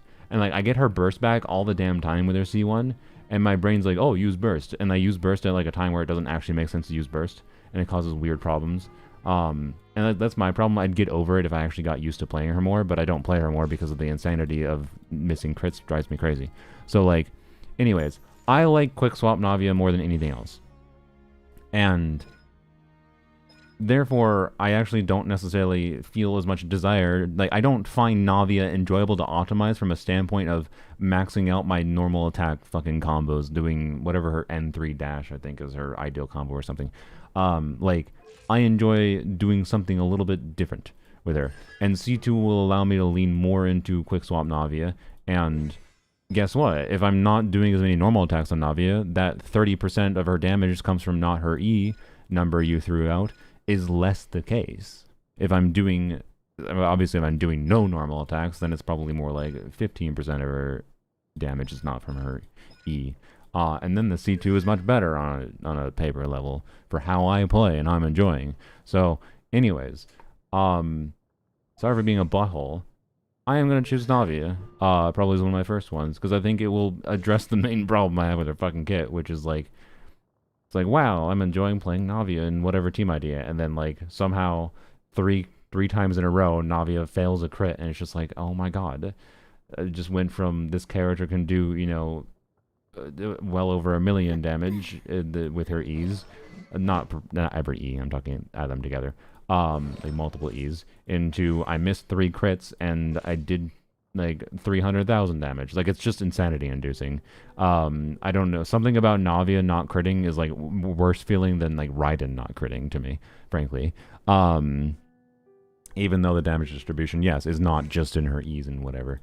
But I think I'll enjoy this character more with C2, and I'm happy to get it. But C1 is kind of shit garbage. But if you really like Navia, and you're used to playing Navia teams enough that you don't think that the cooldown thing is going to...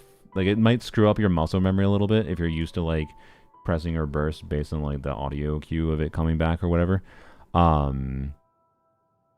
I think you should still consider it because Navia does need the burst. And energy, building energy on her is kind of like one of the pain points of her.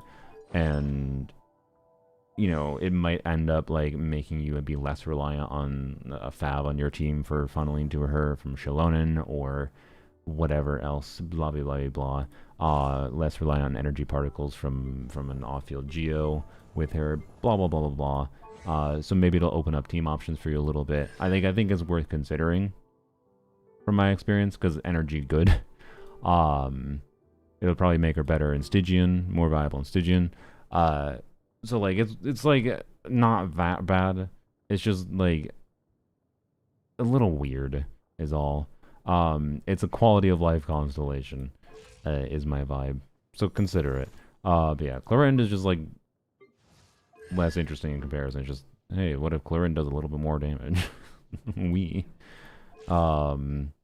Like, I'll choose Clorinde, but it's not like C1 Clorinde. I expect to change anything, literally at all, about my experience of playing Clorinde. Whereas, like, I can see people having their experience with Navia change a little bit from the Energy Con, because that can actually affect your team building in theory, and could be more impactful for you depending on your artifacts, too. Frankly, the more min-max your Navia build is, the more likely it is you have, like, a shit ton of crit substats on her.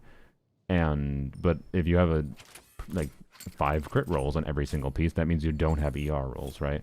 And so, even more, I think a really min-max Navia could actually see value from C1, funnily enough. C1 Wriothesley, I believe, is, like, kind of not incredible for like, Stellar Wriothesley and whatever, if we're operating from Stellar Wriothesley's kit, at least. And so, like, you know, it's not really relevant anymore for, like, what it did before, where it kind of fixed his HP negative aspect. C1 for Melt, yeah. Like, you get it for Melt, obviously a little bit more relevant. A lot of people already have C1 Wriothesley, though, and C2 Wriothesley is pretty good for Stellar. Maybe generically, I don't remember what it is without Stellar. Maybe you want C3, sure, it is just if you already have C2. So, you know, Wriothesley is going to be, I think, you pick him because you like him. As one of your units. If I got him, I probably would like, if I got him from the Chronicle banner, I would have probably chosen a copy of him for free. I don't see much downside to it. Well, there's a downside to it, actually, because it does make him heal more, and you actively don't want to heal too much for Stellar Wriothesley especially. So you have to make sure you don't accidentally trigger it, but you can control triggering it, from my understanding. So, yeah. Risley is like a... I don't know how much of a damage increase, because it does give some Stellar bonus, I believe. With C1. I don't know how much of a damage increase it is for Stellar Risley, but like being that Stellar Risley is a much more compelling DPS than he was with non-Stellar things, right? I feel like the actual DPS increase might be felt a little bit more, which is something worth mentioning. I don't know. Pretty soon Claire might actually make mine worth the 4 months of farming just to have a lot of mid pieces, yeah. You can't get another constellation with the previous? No. This was established from its very launch, by the way. Since they put it in the game, you could read in game. It very specifically said, once you claim a character, you cannot choose. Well, I don't remember what the exact phrasing was. It's pretty it's like kind of pretty black and white text. I mean, it didn't like bold it. Maybe they should have like bold highlighted. You can only choose. You only get them once. This is like pretty obvious to me. The more I thought about it, the more like. Again, there's a non-zero amount of the community that for some reason was fucking coping that you'd be able to, that this would reset and you'd be able to choose the same character twice. That was always cope, and it was misinformation from my understanding that people started believing that because of a customer service email that was misinterpreted. Like the customer service agent did not lie, it was just misinterpreted by the community. Right?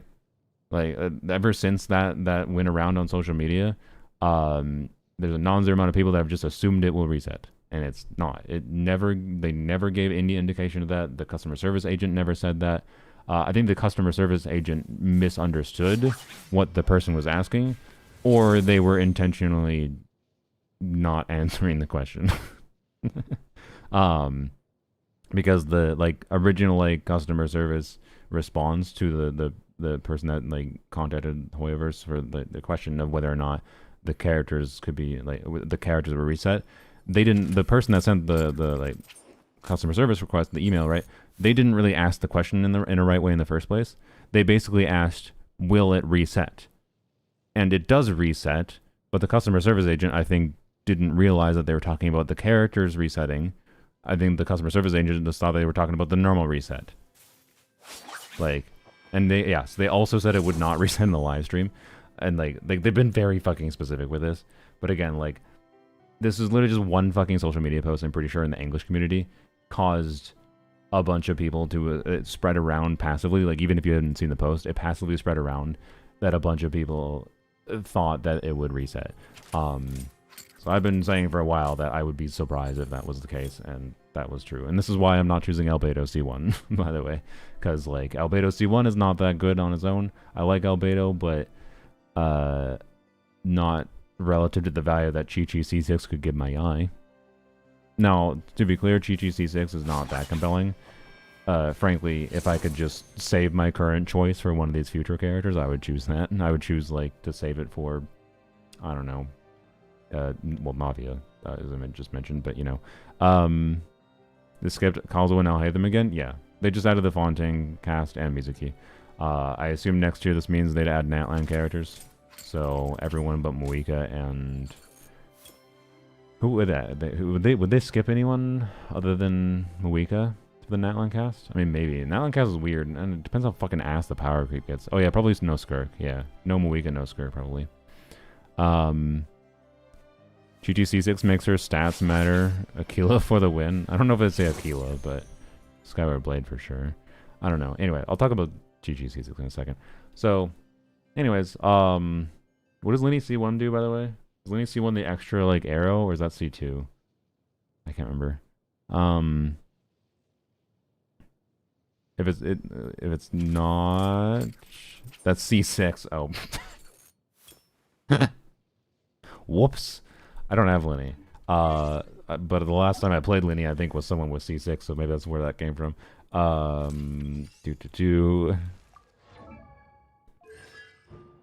You can have two... Oh, it's the two-hat one. And he gets one extra stack of his thing, which I think barely does anything. Wow. What do the hats do? The hats...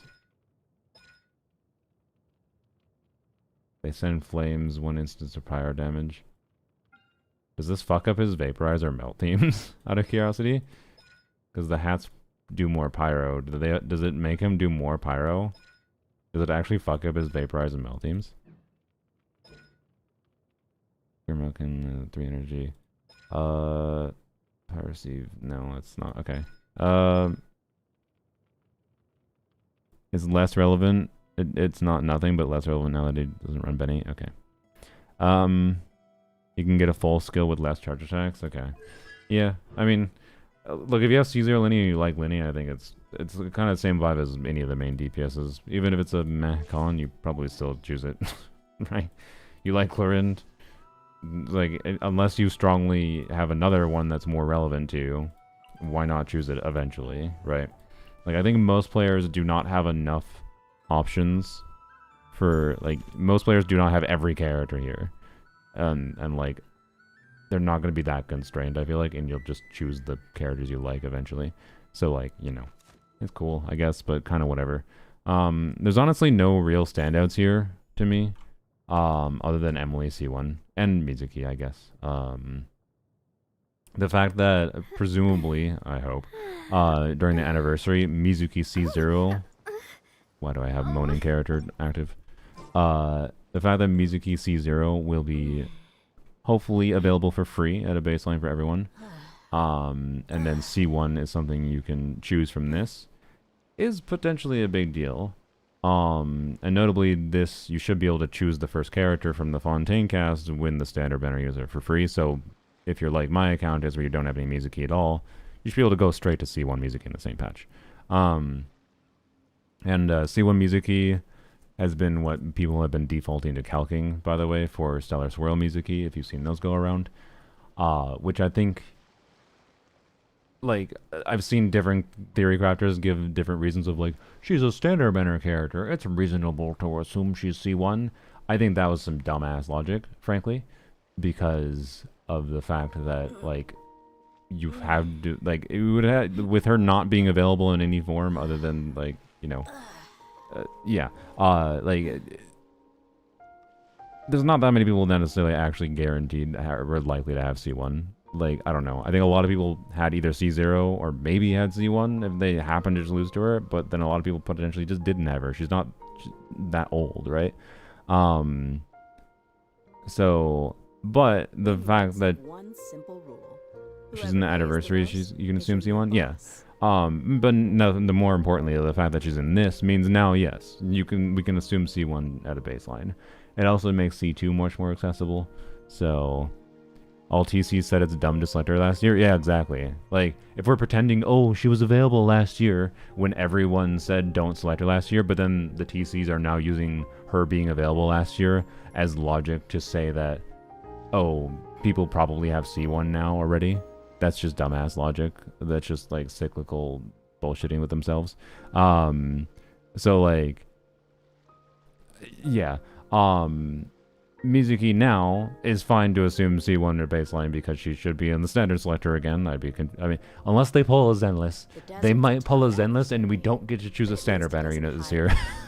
Instead, they let you choose a limited unit, which could be a good thing in some ways, but it also would be really annoying if the moment Mizuki becomes an actually compelling, a literally quite compelling Stellar Swirl DPS to build around, like, Odette, Mizuki, Trio Traveler will be a good team. And then again, they don't let us choose standard banner units this year like they did with Zenless, his current batch. Zenless Anniversary would be really annoying. But maybe that's why Mizuki is as strong as she is. Maybe Mizuki is as strong as she is because they're gonna do a gotcha. You don't actually get to get baseline Mizuki for free. Just lose to Mizuki? Yeah. Easy. That'll happen for me eventually. So anyways, we'll see if I get Mizuki based on that. So yeah, I guess Mizuki C1 might be the first thing I select. Or might not. It's gonna be Mizuki. So yeah, my plan for this year is probably Mizuki, Clorind, Navia. Whoever pays the most is your new boss. And the last one is gonna be dependent on, because I think there's a very non-zero chance that, like, some leeway units get buffed this year, and there is Ganyu and Xiao on the list. And if Ganyu or Xiao end up getting a buff, then maybe they're one of the ones I choose this year. And again, I would choose Emily, but I already have Emily C1, so we can just pretend that I got it from there. So yeah. Eula, Sijuin, and Ayato, yeah. I lost my last 3 50-50s and still don't have Mizuki, yep. The 50-50 loss RNG is very RNG. There's a pretty big loss pool that, like, you know, anytime you get a 5-star, it is a not very high chance that 5-star is Mizuki, right? So, yeah, anyways. But assuming she is available and is a standard banner, or is like selector unit and they're in the anniversary, that means you're starting from C1 at a baseline, and a single loss to Mizuki or from standard banner directly is, speaking of standard banner directly, I think I'll actually be at Pity. That'd be really funny if I managed to get Mizuki. I think I'm at Pity with the polls tomorrow. Is that tomorrow? Yeah, that's tomorrow. So if you get Mizuki a single time now, and then choose her once in the anniversary, starting from C2 Mizuki at a baseline is pretty significant, because C2 gives a bunch of Anemo Red Shred, or sorry, it gives Red Shred to Anemo and whatever other element, patch element specifically, not Dendro or anything, or Geo. But you also get the damage bonus that you originally got. So like the damage bonus, the Red Shred, plus her being an Anemo unit, VV, plus Stellar Swirl, both the reaction damage and her direct talent damage, and her C1 basically just increases her direct talent damage, by the way. Means like she is just going to be a compelling DPS. Does it mean she's going to be interesting to play for a lot of people? Not necessarily, but you know. It's a good thing if you have Mizuki at a baseline already, and if you can get C2 Mizuki for like standard, like for the free standard unit C1, and then like C2 from the Constellation Selector thing, that is a really strong consideration, I would say. So yeah. If Leeway gets above, the pattern would be region, mixed region. Yeah. Let's see. So yeah, anything else to mention? We didn't talk about the craftables. The artifacts are boring, by the way. One of them is literally... not there. Charlotte event. Oh my god, I still haven't done the event.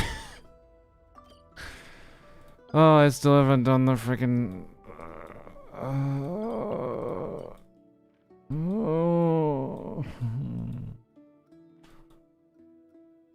I gotta do that next week sometime. Anyways, one of the new sets is just literally this set, but replace Stellar Conduct with Swirl. I'm not kidding. It's the same thing. I will say that like that set is a little bit more interesting in my opinion, because Stellar Conduct does not do any damage as the reaction damage specifically. Super Conduct does, but Stellar Conduct does not do any reaction damage. The reaction is just a mechanic for like amplifying characters' direct damage, right? That's all it does.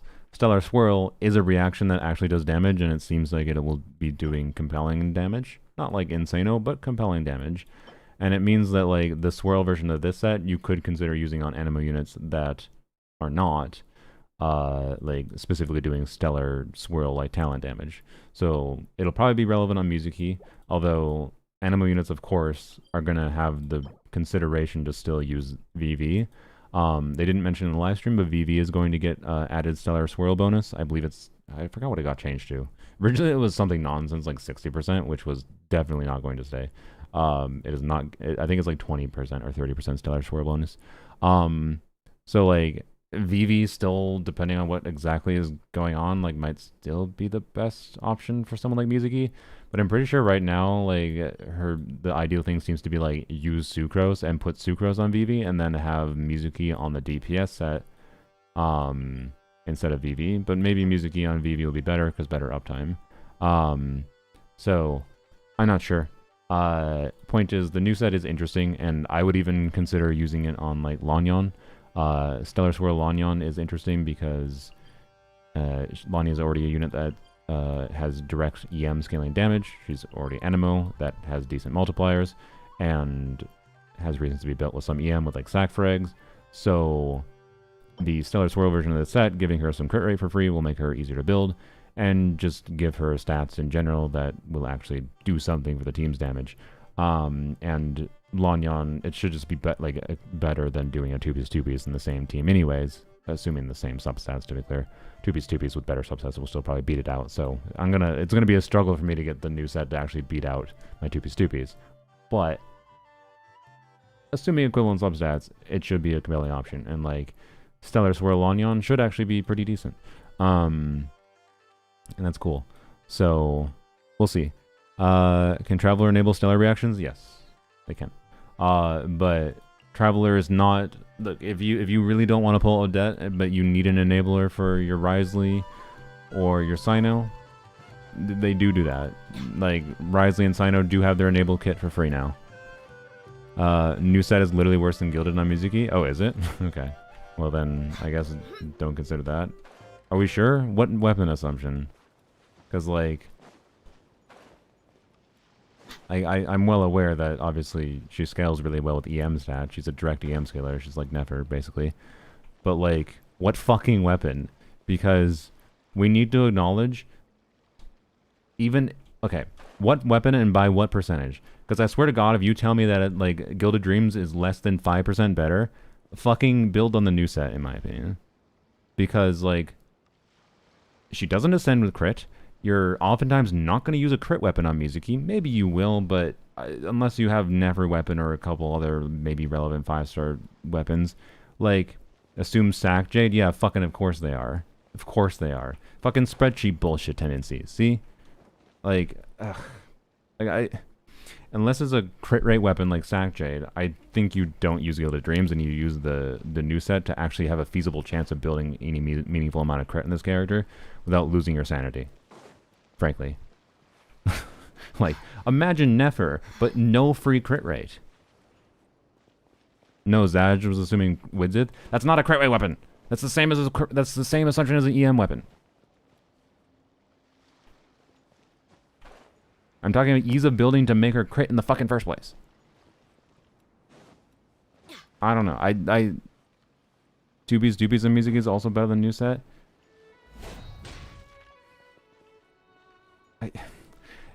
Okay. Look, I am a 2-piece suspender. I don't want to get lost in this mess. 2-piece is almost always half the time better. But like, what do you mean it's better? Like, you're saying 2-piece EM is better? Why would it be better than a set that gives the equivalent of more EM? I guess it's because of the 2-piece attack. I guess it doesn't give more EM because the 2-piece attack is fucking nothing. Is that the problem? I guess that might be the problem. But like, it still gives the equivalent of a bunch of EM for Mizuki and for Mizuki's damage. I guess she also boss space in her EM a little bit. Is that the problem, maybe? 2-piece will get your better crit ratio? Yes, that's the reason 2-piece is always better. But if that... I'm sorry. If fucking Zajef is now saying 2-piece on Mizuki is something that people should use, Zajef is one of the fucking TCers. I'm sorry. Zajef does good things for the community. But he's one of the fucking TCers that over-recommends 4-pieces. So it kind of pisses me off if he's... like, so that's why I'm asking, like, is it a spreadsheet thing? Or is it like it's just smarter to use 2-piece because you already have 2-piece. Because yes, that is the case actually for most accounts. I was floating an idea in my head for just a stream of like, log into someone's account with Yai, for example, and I will give you a Welkin if I can't find a better 2-piece Yai build on your account than 4-piece of the Superconduct set. Right? And so, like, Mizuki is probably the same situation, where, like, I bet the vast majority of accounts, even if, like, someone farmed a lot of a particular 4-piece set, would end up probably having a better 2-piece option. So, like, I agree on that level. But there's a difference between that and assuming equivalent substats, right? If we do assume equivalent substats, which is usually what TCers do, which I think is actually incorrect. I think if we're going to assume an account that has existed for like more than a couple of years at least, which I'd say the player base is stagnant enough, that's like a relatively fair assumption, at least for the combat player base. I feel like most newer players are not that combat engaged and are statistically less likely to be more combat engaged because of how the problems in the game's balance, basically. Is 2%. Okay. 2Ps, EM. So they're all the fucking same, basically. Okay. So if it's within a couple percentage points, the different, like, Gilded Dreams versus 2Ps versus the new set, if it's all within 2%, I think you should use the one that's the easiest to build. Frankly. And we don't need to fucking muck around with bullshit. VV's 12% worse? I see. That makes sense to me with how much they nerf VV. That doesn't surprise me. Because you can put someone else on VV. What sets even give EM? I mean, a lot more now that... So... The reminder, you may have spent a lot of your resin in the last year farming a 2-piece EM set. Or farming a 2-piece EM set.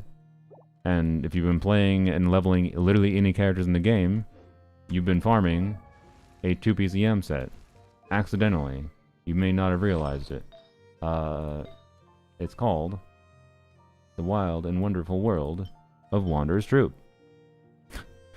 And also Gilded Dreams exists. And also Flowers of Paradise exists. Is there any other 2-piece EM sets? Instructors, technically. But not really. This is 4-star set. Any other set? Don't think so. I think that's all. Anyways. Yeah, like... Mizuki is less likely to be in a situation that Yai is. Like, I'm like 90% confident I could log on to 10 people's accounts with Yai. That, like, so, like, the idea would be log into someone's account with Yai that currently has 4 pieces of the Superconduct set equipped to her. And then I bet I could log in, and it wouldn't take me that long to equip a build that is better on 2-piece. And then I would just so people, like, wouldn't have to take me at my word, I would just use leaderboard websites, either Hexen Circle or Akasha, maybe both, to measure the difference between the builds with, like, a set formula, right? And... like, I'm pretty sure that is the case. I'm pretty sure I could find most people's accounts would have a better 2-piece Yai than the 4-piece Superconduct set. And it's just like... But, like, on a spreadsheet level, though, I'm sure Jeff is probably like, no, you should use the Superconduct set in Yai. But it's like... actually... because she can use any 2-piece EM, 2-piece attack combo... I don't know. I can't see a like, I have a good Superconduct set build on her. And I'm pretty sure I'd have to spend 40,000 more resin to beat my 2-piece. I'm not kidding. Like... But not every account, to be clear, is logged in for that long. Long as I have. But if your account is younger, you probably also wouldn't even farm as good of a 4-piece build as I even bothered farming in the first place. So... how many substats do I need in 2-piece Yai to be better? I mean, okay, so for reference, this is my 2-piece Yai. 83.3, 246, 2755. If I equip my... this... and I believe... was it? I think it was this one. And then... should I put the EM piece or the attack piece? We'll check both. EM versus attack main stat. You can have one EM main stat. Depends on the weapon a little bit.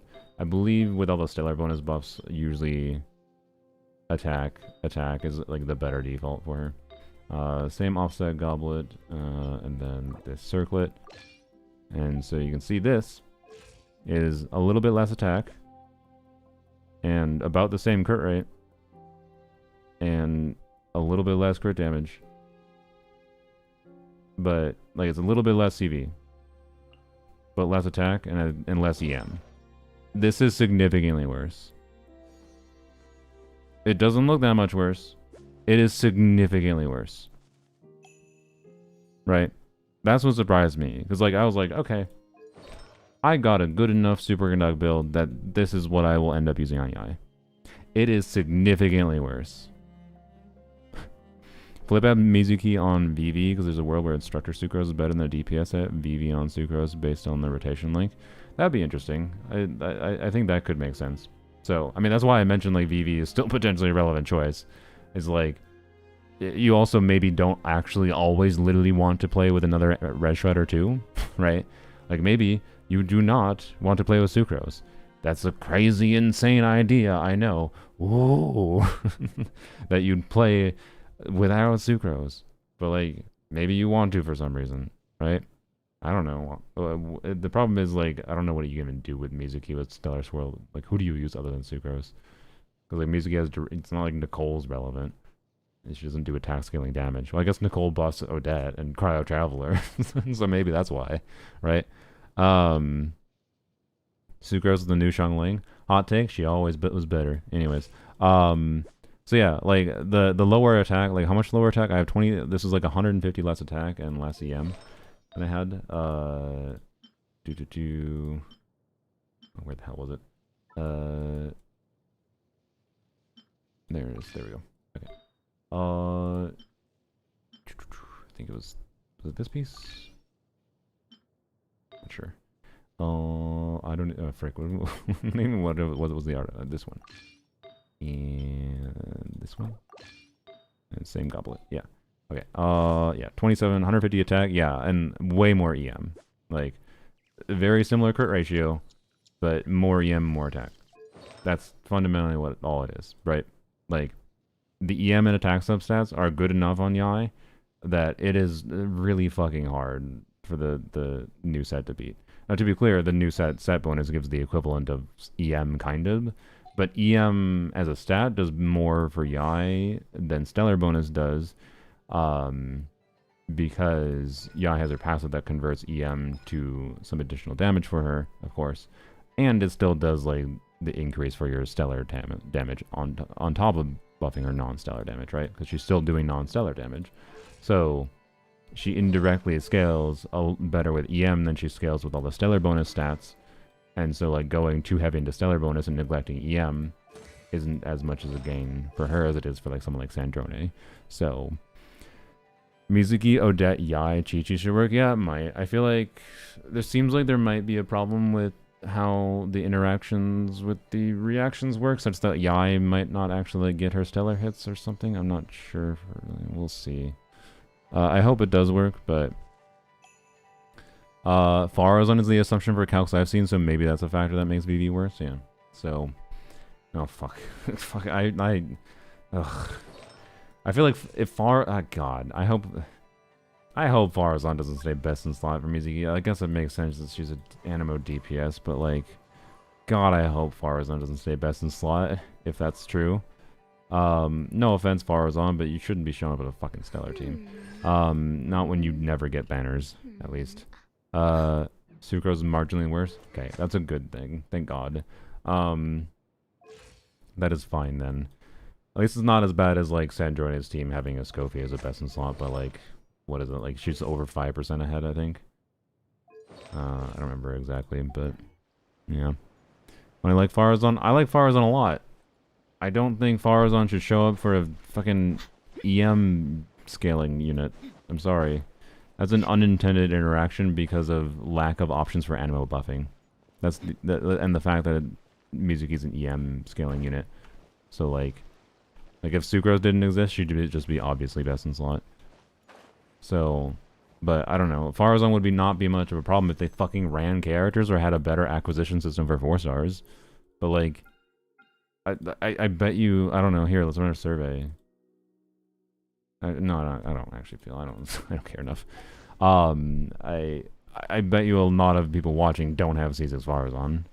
I've logged on to plenty of accounts where I check Farazon and like, oh, and the reason I check that is because oftentimes people ask me about Lanyan because I do DPS Lanyan things, and C6 Farazon is relevant for Lanyan, but very not needed anymore. There's like 3 other alternatives to Farazon at this point, that are various amounts of either better or competitive, and just like, you know, Farazon is a state where like, because of how ass 4-star acquisition is, it's just better if people don't need her, frankly. Like, I do like her kit. She's enjoyable to play, but she is a character that is it was designed at C6 and then stripped down to basically barely even be a functional character without it. And that's just kind of cringe design. It's frankly the same thing they did with Alyosha, but at least Alyosha's a free character to baseline and is likely to show up in the next, you know, few banners with stellar units, probably. Like, Farzan's the only 4-star I don't even have, yeah. When did she last get a banner, even? Has she had one in the last year? Is there inaccessibility? I mean, yeah, which I think needs to be factored in with how we recommend teams to people. Like, Farzan is not a good character to recommend to people.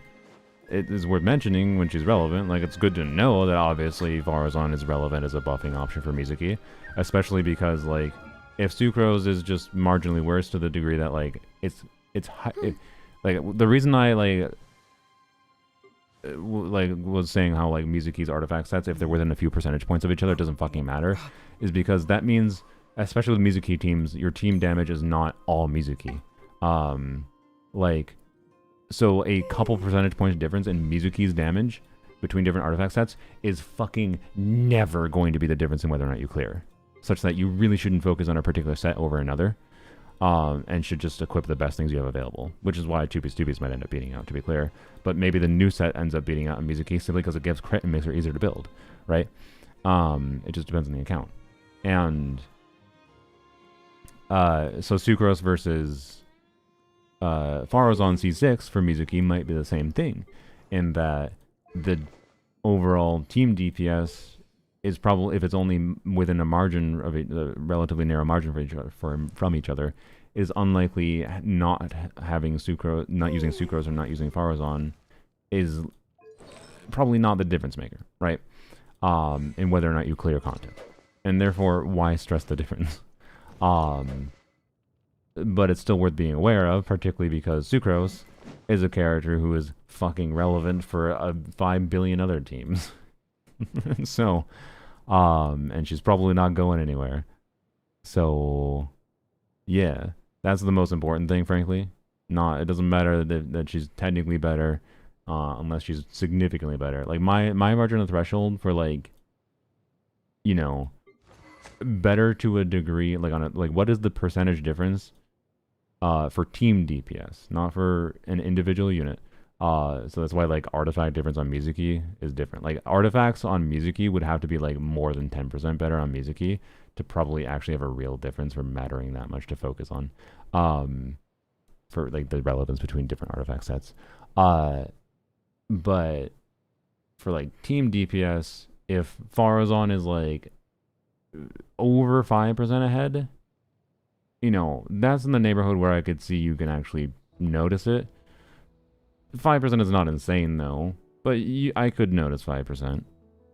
5% more team DPS, where without measuring the DPS dummy, to be clear. Obviously, you can know if you measure it.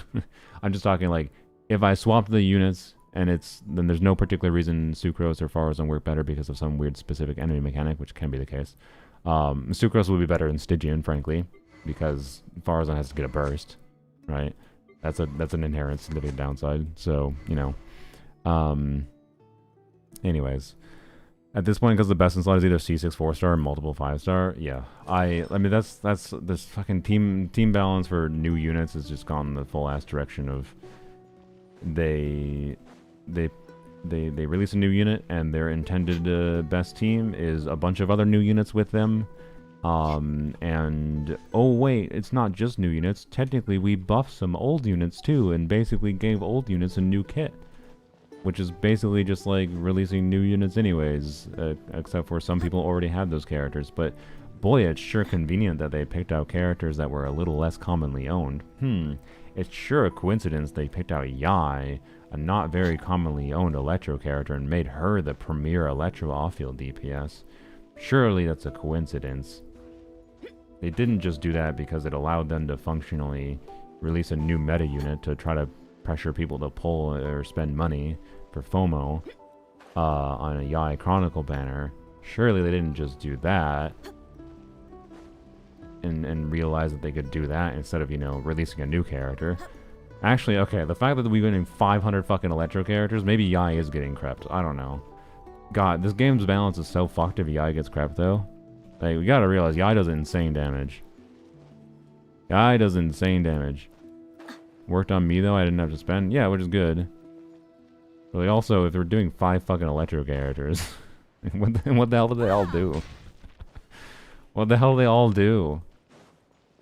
Like, can they even avoid power creeping Yai out of a stellar team if we're getting 4 fucking stellar, like, stellar electro focused characters? Or are they all worse than Yai somehow? I don't know.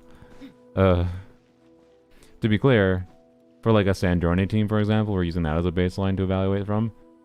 What is probably more likely to happen if they release another electro off-field damage dealer or buffer, they probably replace Escoffier first. So like Escoffier is going to be the first one that probably gets kicked out of those teams. But then after that, maybe Yai could get replaced, but I don't know. I still don't see it being, I don't know, it's weird.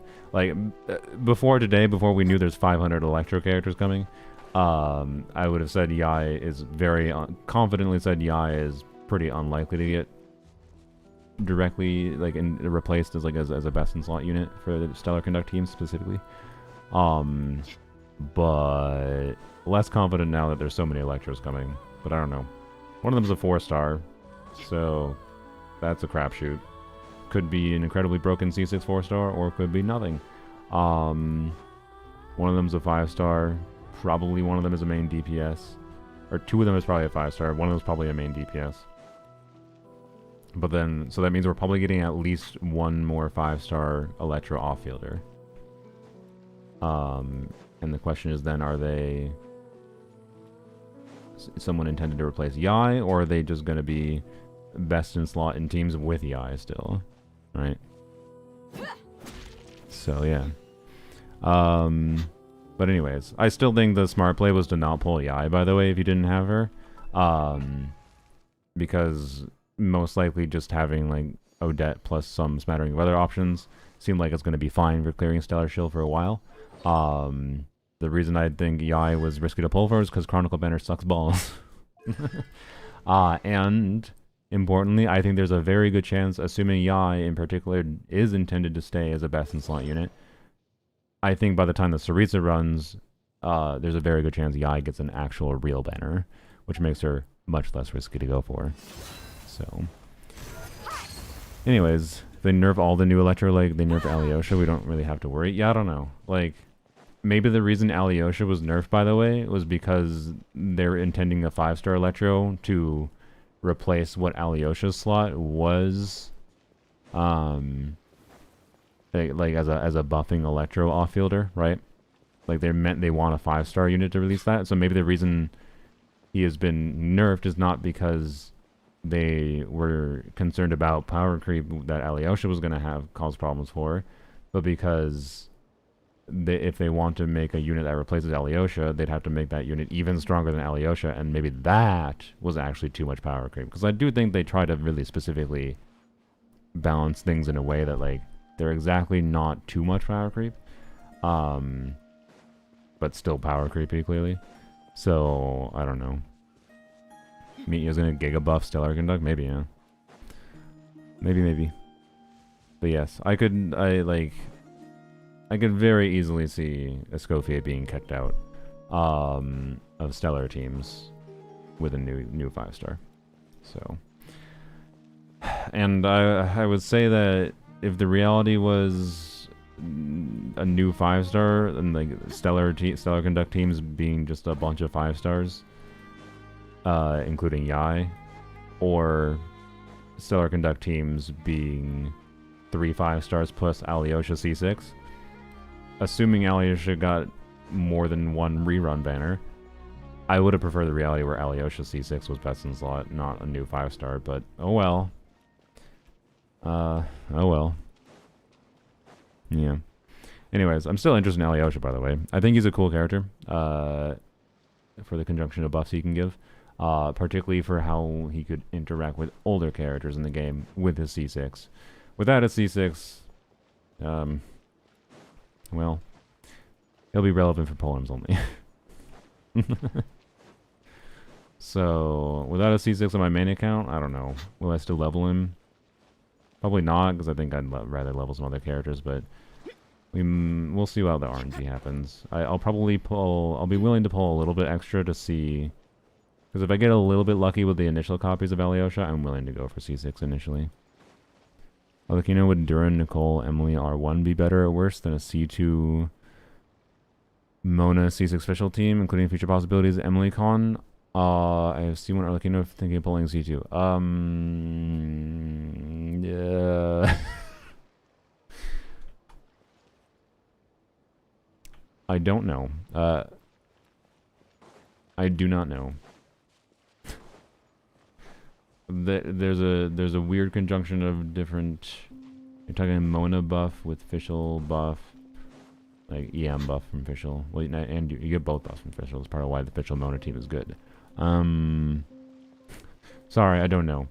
That's the kind of thing that spreadsheeters should focus on, by the way, right? Like, I'm a little bit of a spreadsheet impact hater because of the fact that the things that the spreadsheet impactors do end up drawing conclusions that I think make most players' game experience worse. Even if you don't directly pay attention to them, you end up getting information that is originating from those people, and they're doing important work, but the work they're doing, like the spreadsheeting, is important for answering questions like you were just asked, Nick Most. That is a calculation question, fundamentally. I think Arlecchino is fun by having options for both. So if this is a question of whether or not you pull Emily, that's a little bit more unknown. Whether or not you pull C2 Arlecchino, I don't think so. C2 Arlecchino will make more difference in the vaporized team than it is in the burning team. But like, went away for 40 minutes. Where are all the comments? What do you mean? What are you talking about? You see shows local specialties. Yeah, that's nice at least. Over vape Alyosha because he seems to be as good as Fischl but doesn't need Mona. Why? What do you mean by good as Fischl? Like you think his damage potential is as good as Fischl? I wish. As a level of like, you can slot a C6 Alyosha in as a alternative to Fischl for like buffing potential. Absolutely, yes. But a non-C6 Alyosha does not buff anywhere near as much as Fischl can. Chat looks dry. I mean, I've been streaming for 3 hours. It's a weird time, and people are still chatting, so I don't know what. Yeah, and they're probably busy talking other places too. I don't know. Anyways, and we're talking about hyper-specific things too now. I'm just kind of yapping about random bullshit as we do after these streams. So early for a lot of this. Yep, early for me too. My brain's still a little loopy. See, I don't know. Anyways, I'll be pulling for Odette. Worst case scenario, I will enjoy her for main DPS Yai, and that will probably be all I realistically need for clearing Stellar Shill for at least until the Saritsa release. Now am I gonna clear Dire necessarily? I don't know. Oh no, I can't get the new skins. I don't know. I don't give a fuck about Dire. I'll probably be able to clear Dire, but like, I don't clear Dire unless I have fun clearing Dire. So, yeah. And I like saving. You can do more fun clears with Fearless difficulty. I'd rather save fun clears for Fearless than get the stupid fucking skins, so, yeah.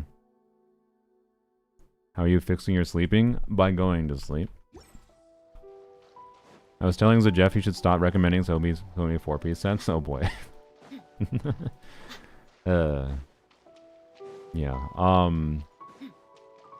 There's just a it's a hard thing to like the thing that the thing that I think would be the smart thing for spreadsheeters to do if they want to try to account for it is like it'd take a little bit of data collection, but we can probably measure what for like survey like artifact samples for like using the data sets in Akasha, or Hexen Circle might be a better, more specialized data set that could actually be a little bit more refined, because Akasha's maybe too big and has too many like weird things going on with its how many artifacts are submitted to it. But like we need a little bit of data for this, but we could probably glean like mathematically with a data set of just like what like is on like a leaderboard website potentially, what the average amount of additional substats that people have on different kinds of accounts with 2-piece compared to a 4-piece bonus. And then having a more reliable backing for like understanding, yeah, we have data that supports that on average, accounts between 2 to 4 years old have 2-piece artifacts for Yai that have 6 more substats than a 4-piece build is likely to have. Like you just have really good 2-piece combos that it takes insane amount of resin to get those equivalent substats, or for a 4-piece to be better, or not equivalent, but like slightly worse substats for it to be better, kind of thing. Such that, you know, it should, because like it should show up in the math if you factor in that, you know, you have better artifact quality in a 2-piece than you do in a 4-piece. But the default assumption is that you have equivalent substats when people evaluate best builds, right? So, yeah. And like, the dumbest example is like, is there any theory crafter that would recommend the 4-piece Hexarai set over 2-piece attack, right? Like, let's say a character, let's say you're gonna say, yeah, 2-piece is more than fine to use, but it's 2-piece attack, and then you're like, oh, but technically the 4-piece Hexarai set gives more attack. Yes, you could consider doing the 4-piece Hexarai set on Yai because it gives slightly more attack than 2-piece. But like, not many people are actually going to have, it gives like 7% more attack. You have to have like 2 minimum rolls of stats in a 2-piece combo to have more stats on a 2-piece than the 4-piece Hexarai set, right? So like, no one makes a reasonable recommendation of saying, yeah, you should default to using the 4-piece Hexarai set instead of 2-piece bonuses.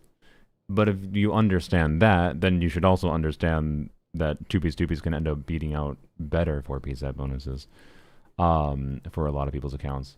And it just comes to a problem of like, how do we get a data-driven backing to be able to try to like make some simplified assumptions to represent what that difference is. Because fundamentally it just depends on the account significantly, and again, the more old your account is, the more likely that is going to be the case that 2-piece could be better than a 4-piece. But also it just kind of depends on your account still, because it depends on what kinds of shit you chose to farm for. Like, if you, for whatever reason, if you farm fucking Emblem for the entire last year instead of any of the Nod-Cry domains, well, that's much less that's a much less relevant 2-piece options. That means you didn't get any 2-piece of this, you didn't get any 2-piece of this, you didn't get any 2-piece of the other 2 sets, right? Like, you know.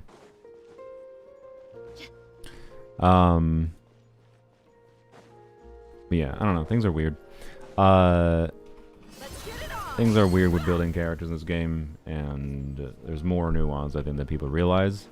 Nuance in a way that's good, like that characters can be less awful to build than people realize if they, you know, are like, because I bet you the people with the eyes and joiner right now are kind of like maybe losing their sanity because of over focusing on 4-piece bonuses on like Yai kind of thing.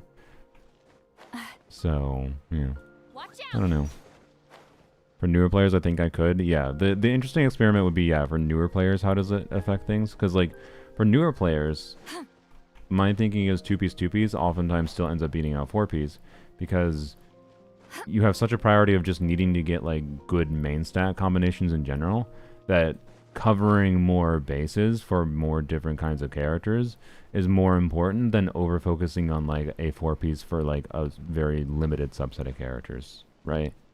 Is my logic. So like the efficient play for a literally new account that's still building up artifact inventory is probably to keep in mind 2-piece more than over focusing on 4-piece sets, because you could get a quicker 2-piece build that's relevant on your Yai rather than focusing on the 4-piece build potentially.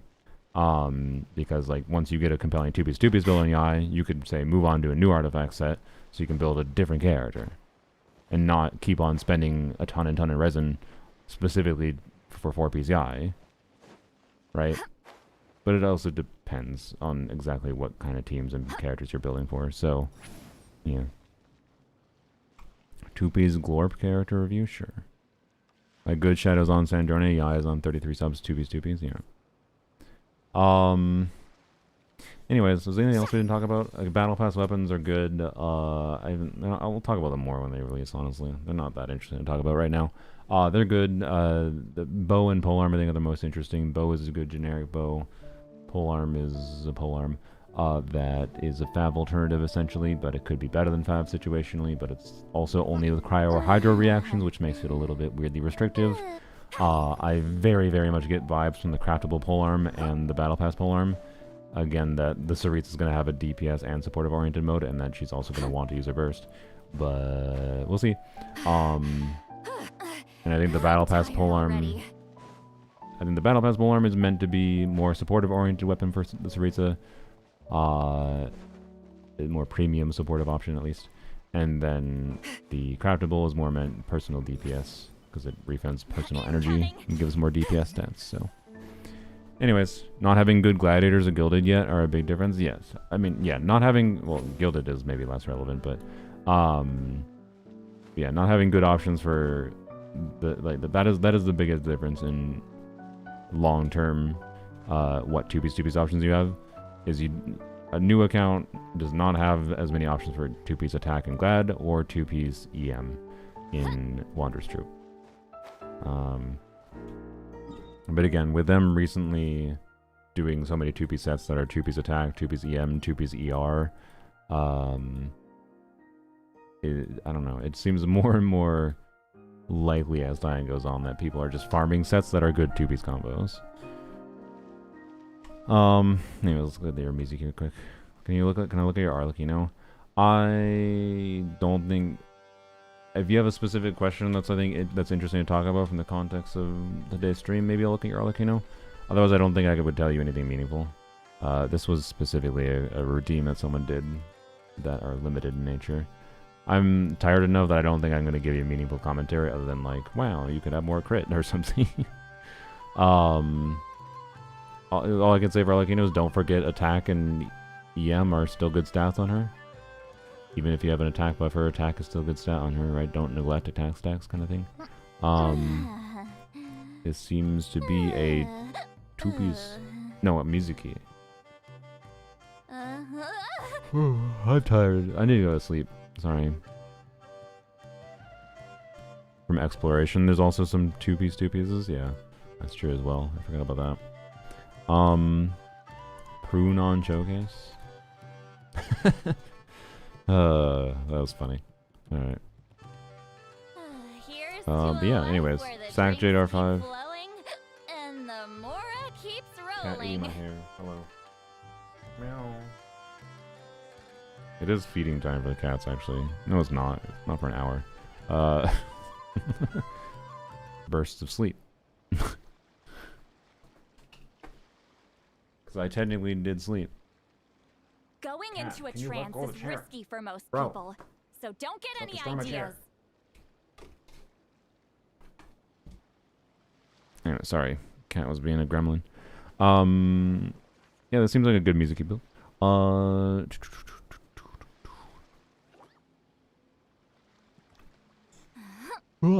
I'm yawning, I'm sorry. I wonder what my music build would look like. Maybe we'll end the stream with that. Or we'll end the stream with... What do I look forward the most? Look forward to... Why do you even have artifacts? I must use it as a pre-build before. I mean, I'm looking forward to Odette, because, like, this patch's buffs for Yai were basically fake to me. So that I get to actually mess around with my Yai and Stellar Conduct next patch, which is cool. I get to mess around with Stellar Lanyon. So on a combat level, I'm looking forward to Odette. As much as I think it's just like more power creep things of forcing people to pull new characters to clear new content, is the baseline design goal they have. I'll still enjoy playing new teams with my existing characters at its core, so, you know, which is always what I enjoy. And that being an off-fielder that enables different things means there's a bunch of different weird things we could potentially play around with. That's cool. I don't nap. I don't know how to count those. It wasn't like naps. Like I did have like 3 hours of sleep that I think I fell asleep for, maybe more. I don't know exactly how long I fell asleep for initially. How come you didn't like the Yai buffs? Because they're not real. Like, I'm sorry. Everyone's like, oh, it's Yai Bitcoin. No. I mean, sorry. Yes, it is Bitcoin. In that cryptocurrency is a fucking scam. Like, them taking an old limited unit and fundamentally changing them to turn them, ooh, now they're a meta DPS for a meta off-field DPS.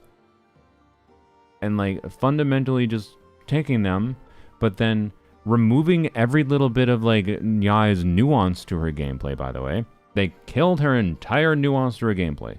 Her entire like baseline gimmick, and I think this was intended on some level, but they killed this, was like the reason her bursts absorbed her turrets was because it was an intended like reward mechanic.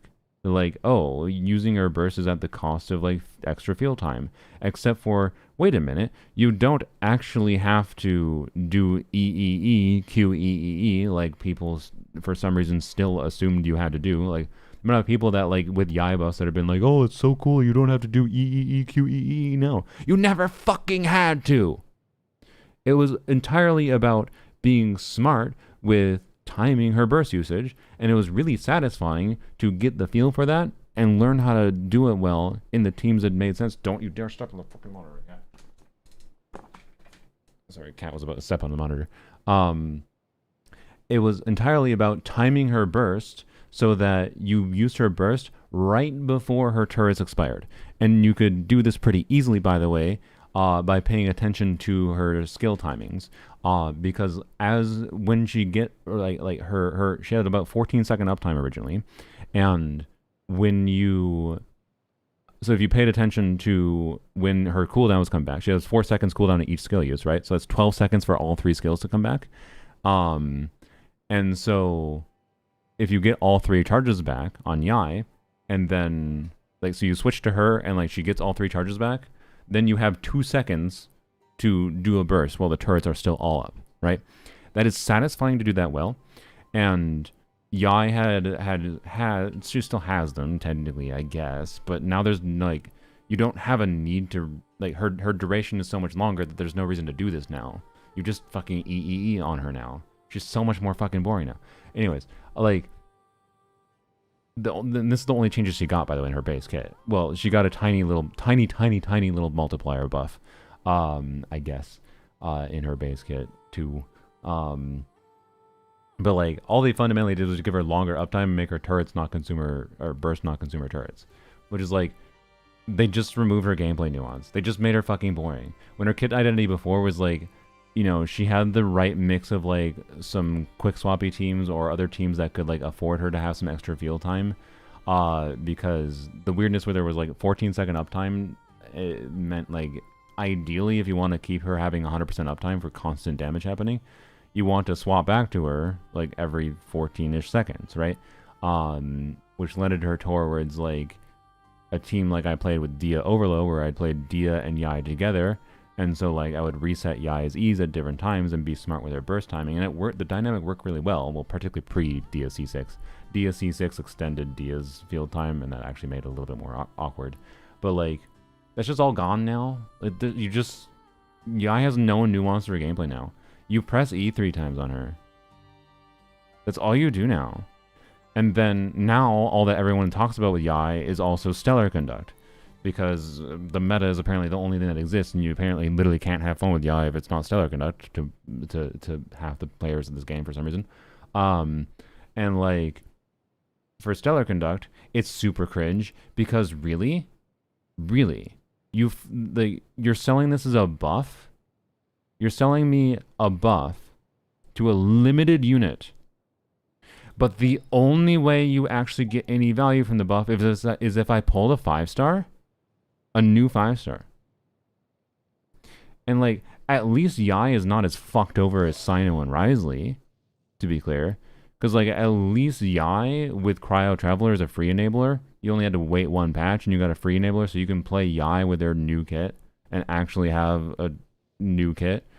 And I still think it's cringe that I fundamentally feel their primary goal was just functionally making a new meta character to force a lot of people to try to pull for her, or be tempted to pull for her at least, by picking out an old underused character that people didn't have, and getting people to pull for her. Then they could make money from that, and they don't have to spend any money doing a bunch of new animations and actually doing the work of releasing a new character and marketing and whatever. They could just take what they already did work for in the past and just slap some new numbers in the code on it. That's all they fucking had to do, basically. Very little work had to be done, right? That's like the ideal for Hoyoverse. Oh, we can make more money and do no work? Cool. Like, I'm sorry, one of the reasons I'm willing to pay for shit in gacha games sometimes is because I respect the work they put in for like all the quality animations. And it's one thing I like no offense to Genshin, like I appreciate the simplicity on some levels, but like the animations that like other gacha games have, and including Hoyover's own gacha games, compared to Genshin's animations where like characters have a skill and a burst animation and they have like a normal attack sequence, like there's so little animations in Genshin compared to other games. Don't chew the fucking, you little rat. Don't chew the fucking cord. It's not food time. Don't need food right now. Also, you had dry food. Anyways, like, blah, blah, blah, blah. There's basically nothing about Yai's buff I actually like other than the C4 buff. The C4 Yai buff buffed her burst. And I pulled C4 Yai for that. Kind of regretted it, to be clear, because fucking Chronicle Banner is ass. But, like, at least you can jump in Genshin. Yeah. I mean, Genshin has more animations than Star Rail, but also, I don't know. The animations oftentimes, because, like, Star Rail's fundamental loop is kind of more about, like, the eye candy of the animations somewhat. I feel like the animations are almost more enjoyable in Star Rail on average. But especially from like supports and off-fielder, or not off-fielders, the equivalent of off-fielders in Star Rail. Obviously, there's no off-fielders in Star Rail. It's a turn-based game, whatever, right? They're just standing there. But like, you know, you can get more enjoyment out of a simple buffer like Sparkle's animations compared to, you know, Odette's animations for most people is going to be E and E again. like it's going to be a fun little dancer animation, but like for the most part, it's like, you know, that's it. You see one animation from this character 99% of the time. Like, okay. So, yeah. And there's like some characters, like some people like say it's a problem in Zenless, how like some characters don't spend much time on field. Except for like the characters in Zenless that like you don't see that often. You see 100 times more animations from those characters and in different dynamic situations than like Genshin animations. And my point with this is like, it's fine. They're different games, but like them just seemingly trying to make new money from an old character by not putting any work into it just feels insulting to me, especially with all these Electro characters coming out. Like, it's not that I hate that a character I like is now able to do more damage, but like, for a lot of people, there's not really any difference than if they just made one of the new Electro characters Yai instead for Stellar teams. And like, I don't know, like, and like, as far as like buffing Yai goes or tweaking Yai's kit, I think there's things they could have done that could have leaned into her fundamental, like, interesting quick swap identity for rewarding swapping to her, or rewarding spending more field time on her. And they almost had some of that with like her additional 50% multiplier when you do her E when you already have her turrets activated. Except for that multiplier was not enough, and it also doesn't work in a way that's interesting. My idea would have been like, instead of that, and this I mentioned before we knew what her buffs were, what if when you reactivate Yai's, when you're doing Yai's E, and this is when their turrets are active or not active at all, right? You do her E, she does her movement, right? And she has her whole gimmick where, I guess this is the only nuance for Yai technically, but you basically don't have to worry about this ever, for the most part, as long as you slightly adjust one direction, it's fine. Or technically you have to set up a triangle with Yai with her 3 E's. So if you just press E when you're standing still on Yai, it'll be in a line, and you don't want that. But as long as you don't do a literal straight line or make one of her E's be really far away from the other turrets, you just make a triangle.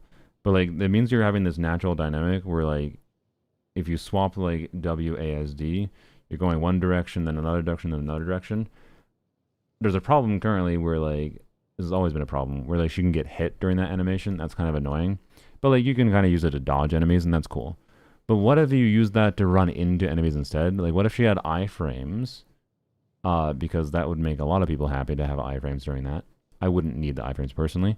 But what if she had iframes, and the incentivization was you actually do her E, and so this is like the reward for the field time it takes to cast her E's, right? And this could also be then the proper reward for like her lower uptime, because there's more strong incentivization to return to her to refresh her E duration. And like Sandrone allows you to swap off of Sandrone. So like for a Sandrone team, they didn't need to make Yai have 8-year uptime on her skill activation. They could have actually rewarded you more properly for swapping off of Sandrone to refresh Yai by doing something like this, right? So you, instead of the mechanic would be like, you press her E, but you specifically want to E and then press the direction into the enemy. So she phases through the enemy, and then imagine they actually did new work. They actually added an animation where you saw like a special like Fox new animation Thunderbolt or whatever with the, I don't know, the do some kind of animation and attack the enemy. And that multiplier, because you have to actually go to the effort of like specifically inputting a directional input while doing E at the same time into the enemy, is a much higher than fucking 50% multiplier. Like a 50% multiplier is nothing. Not the non-stellar multiplier, right? And instead it's a real multiplier, like at least equivalent to what a normal lightning bolt strike is, like a 200% multiplier, right? But then you can do that 3 times. And then maybe we start to get to the territory of like, it could have been a reward mechanic for rewarding you for like her nuance of on-fielding, and whatever. Like, but instead they're just like, no, let's just make the gameplay dynamic as boring as possible.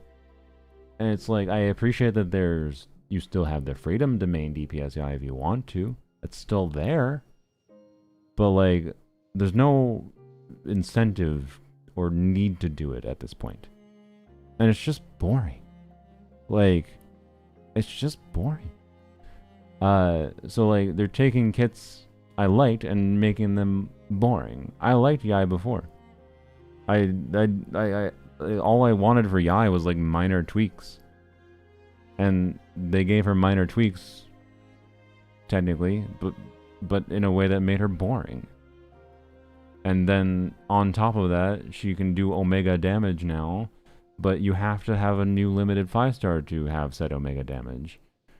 And like, so now like the experience of using the Stellar Yai versus a non-Stellar Yai to most players is gonna feel like a completely fucking different character. And it's like, and you need another unit to enable the kit.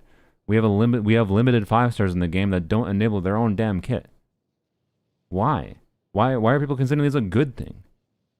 People are considering a good thing that Sino and Risley have kits that like fundamentally, like they were main DPSs that I would say were like more fundamentally flawed in their design.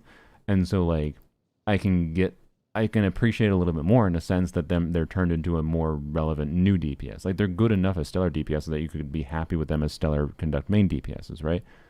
But then, like, but they're limited 5-stars that don't enable their own damn kit. What the fuck? What?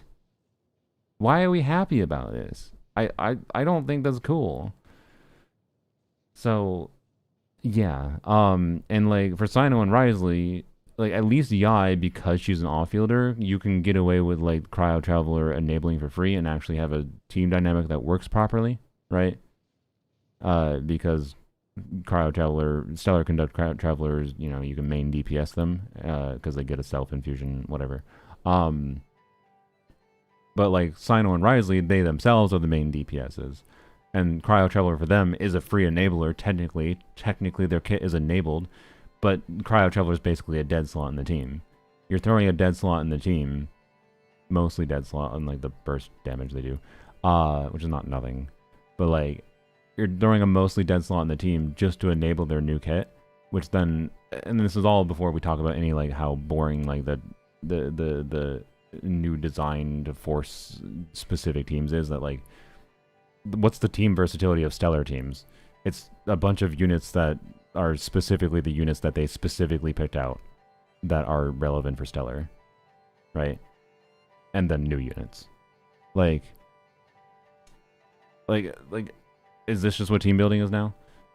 They release a new character, and it's new characters or characters that they happen to buff to specifically work with the new no bullshit. Like, it's so lame. Like, it's so boring. I don't know. So, sorry for the negativity. Like, this is why I don't want to pull main DPSs, right? Because it just, like, leans into the boringness. At least, if I just do Yai Odette, I can have some freedom with teams, right? I can have 2 flex slots where I play Yai and Odette, and I can fuck around a little bit, right? With the off-fielders. And I can see what I can do. I can see how bad it is to like, okay, I'm going to have Electro present, I'm going to have Cryo present.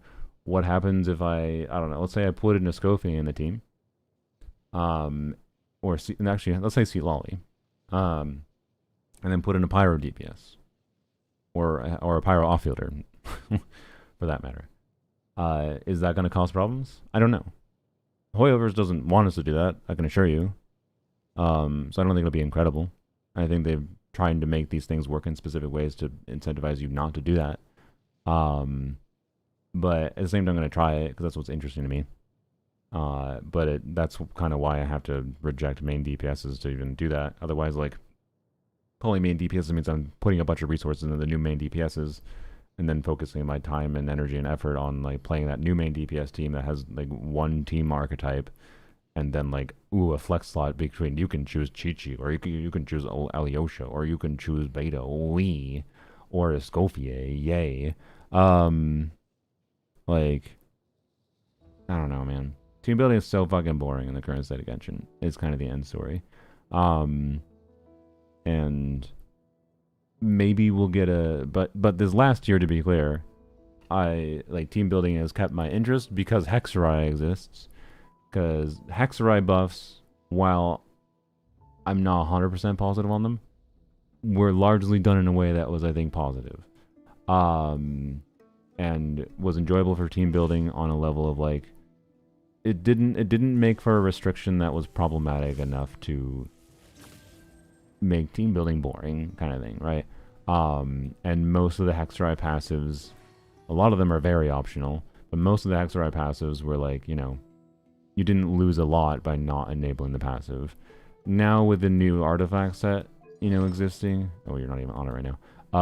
Now with the new artifact set existing, right?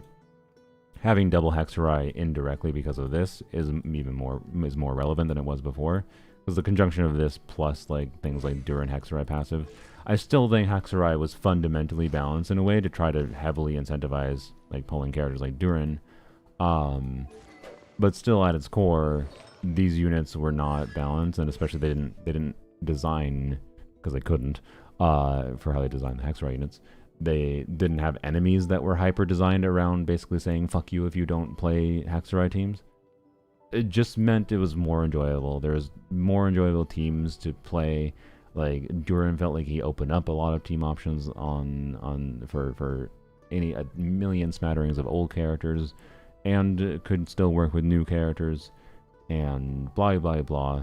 The only kit designs I like of the last year were the Hexerai units. Because they're the only ones that weren't just made to be pigeonholed into a very specific team archetype. is fundamentally what it is.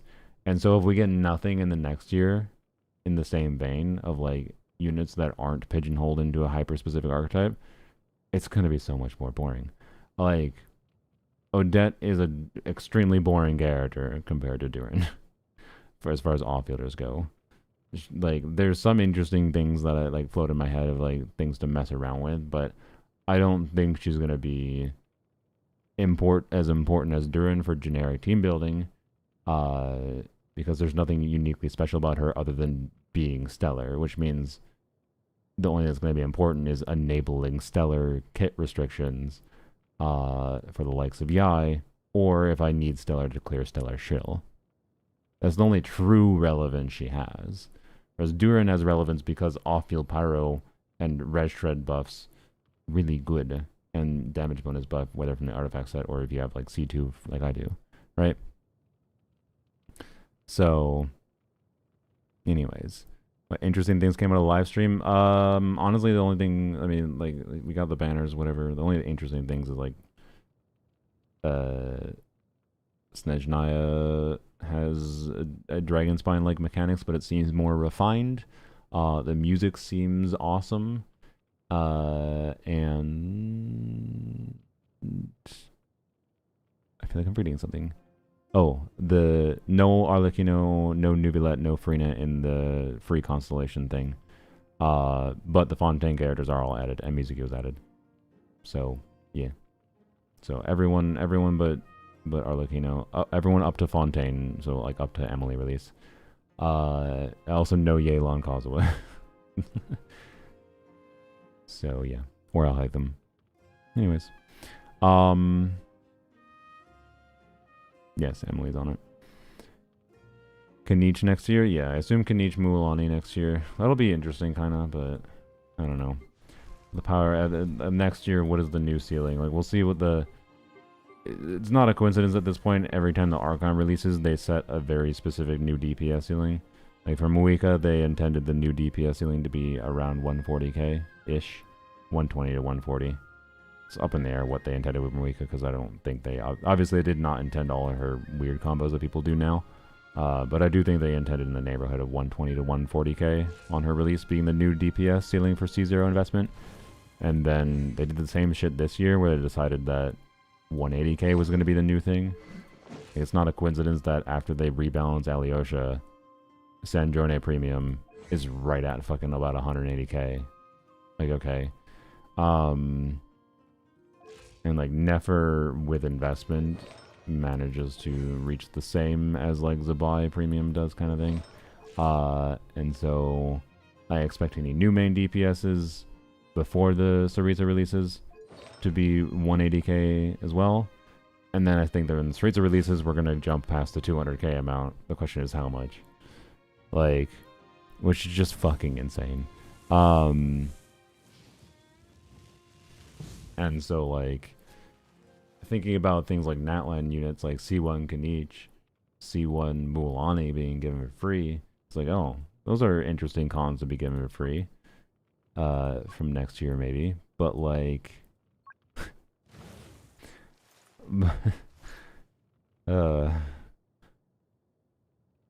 will that even matter at all? If the entirety of the game's endgame content at that point is just like every staging is like we get a Nod Cry shield boss, and we get a Stellar shield boss, and we get a Space God shield boss. Like, I don't know, right? But at the very least, regardless of power creep balance, it'll still be fun to get this in the future. That I'll say. So yeah. Oh yeah, Chaska. Oh shit, I'll be down. Yeah, actually, yeah, as far as fun things go, I'll be very down to be able to get Chaska C1 for free. That's for sure. That'd be quite enjoyable. Maybe I'll actually start playing Chaska somewhat. But maybe it'll be too little, too late by that point. Because again, if there's no content to actually be able to enjoy the characters in, because they keep on designing combat content to hyper punish you for daring to consider playing not units released in the last year or so, within the last year, well then Chaska being above won't matter for shit, right? So we'll see. At least for Abyss, it probably won't be that bad. Probably. Maybe. Probably. But the fact that we can't even confidently say that is representative of how weird things are currently. So, anyways. I still feel like how Hoyoverse is balancing things in questionable ways, but I do feel also how the community talks about things is still over-focused on DPS. Because, like, the DPS power creep is a factor, but also a more important factor is just the relevancy of how they're designing enemies very specifically around insert new damage type of the year type thing. So yeah. Shalon and Breast of C1 are generally pretty bad. Cheska C1 and Scofia are pretty decent. We'll see if it even matters. Yeah, like C1 and Scofia won't matter to give her free because it's just gonna uplift Skirk a tiny bit, but they like won't put Skirk in the free con selector. That'll just be like a Scofia. But it wouldn't be that surprising to not put a Scofia in the selector just because of the fact that they don't want to let people uplift Skirk. So, you know, I don't know. Yeah, C1 Scofia I think is a little bit of an overrated con for literally anyone other than Skirk. So I don't know. Anyways, I don't know. This was not the most interesting live stream, I would say. Do I think it was worth waking up for? Probably not. Probably not. Seat Lolly? Yeah, Seat Lolly C1 for free would be cool. If you already have, and make C2 Seat Lolly more sensible to go for a lot of people, which would be cool. So yeah, you know, it'd be cool to have Natlan characters get added. Yeah, if they didn't add, not adding like Skirk should also be added, frankly, because like Skirk C1 I can tell you is not that good. It's fine. It is definitely a con I regret going for. I was fine with getting it, fine with not getting it at the time because I was going for like Dahlia copies and whatever, and I got really lucky with the baseline Skirk acquisition was why I part of the logic I used. But like yeah, Skirk too important to be added. Yeah, like realistically she's not going to be because she's in the same category as Nuvilat, Arlecchino. Too popular of a character for them to throw on the selector because they feel they could make more money by not doing so, is my presumption. C2 bait selector, yeah, it is kind of that, yeah. So anyways, I guess I'll use my resin quick. Oh, I never freaking did the codes. Oh god damn it. I'm just gonna set a reminder on my phone to do when I wake up.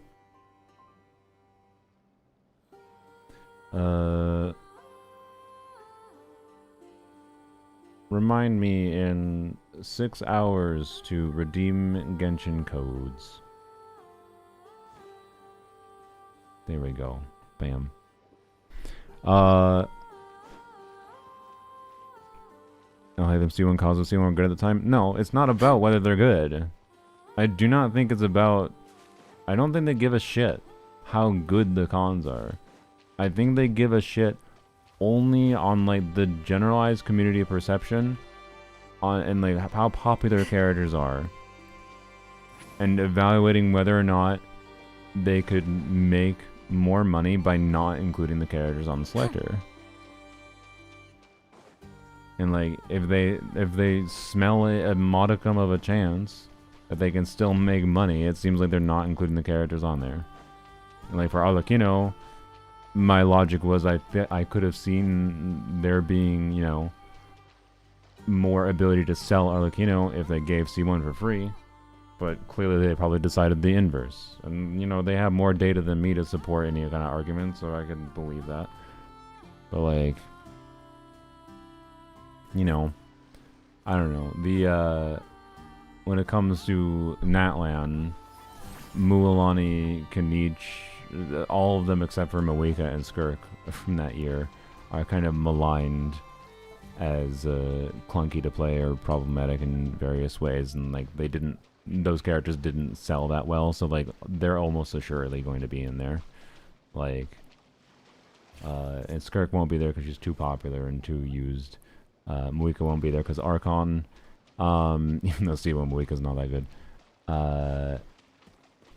And then Escoffier might not be there because Escoffier C1 uplift Skirk.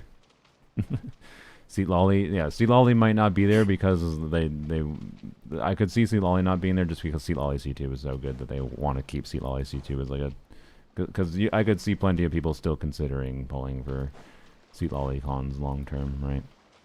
I don't really see them having a reason to replace C2 Seat Lolly as like the Omega Pyro buffer kind of thing, Pyro Melt buffer. But yeah. Anyways, let's go spend my resin. I'm so tired. Why do I do this? Every time I do these fucking streams, I yap for way too long, and I just get more and more tired. It's because I got thoughtful in mind. I got thinky thoughts. I don't know if Sea Lolly was actually as ruined sales-wise as you think, but I don't know. I don't think she made as much money as Malika, don't get me wrong. But like...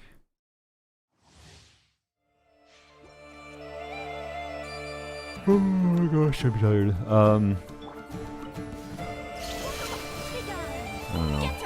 I don't know, why do they make skins for characters in this game? Like, it feels like there's no rhyme or reason to them making skins for characters. Is Sea Lolly the character that is like... the character that is like the newest unit? Like, what was the time gap between their release and when she got a skin? Like, hers was like a year and a half. Is there any unit that had been out for less time that got a skin?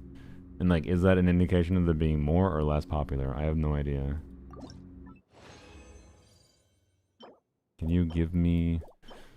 Great ER. I'm gonna log that. Varka got a weapon skin. And Jean? I guess Jean, yeah. So Jean was... because Jean was about less than a year, technically. Was there any character that wasn't in the launch of the game that had that happen?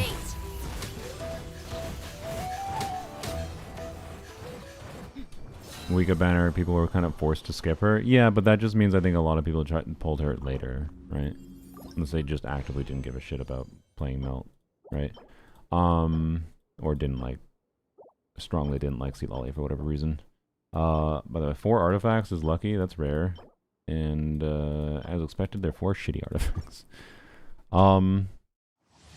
Yeah, gets power cover, gets a skin that updates her model, not even bad. I would have preferred that over the buffs.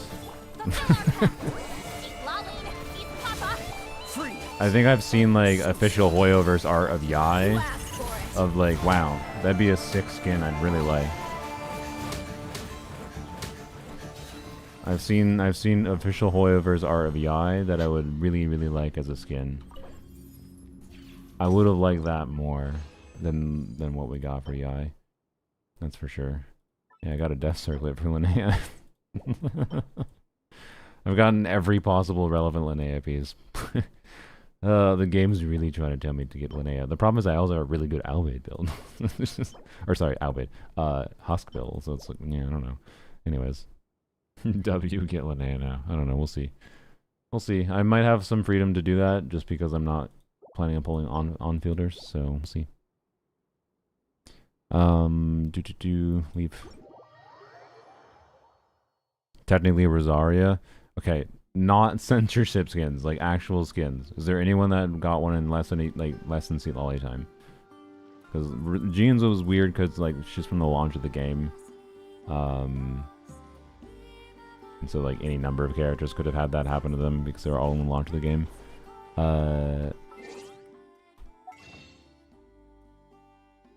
But Jean is still functionally one.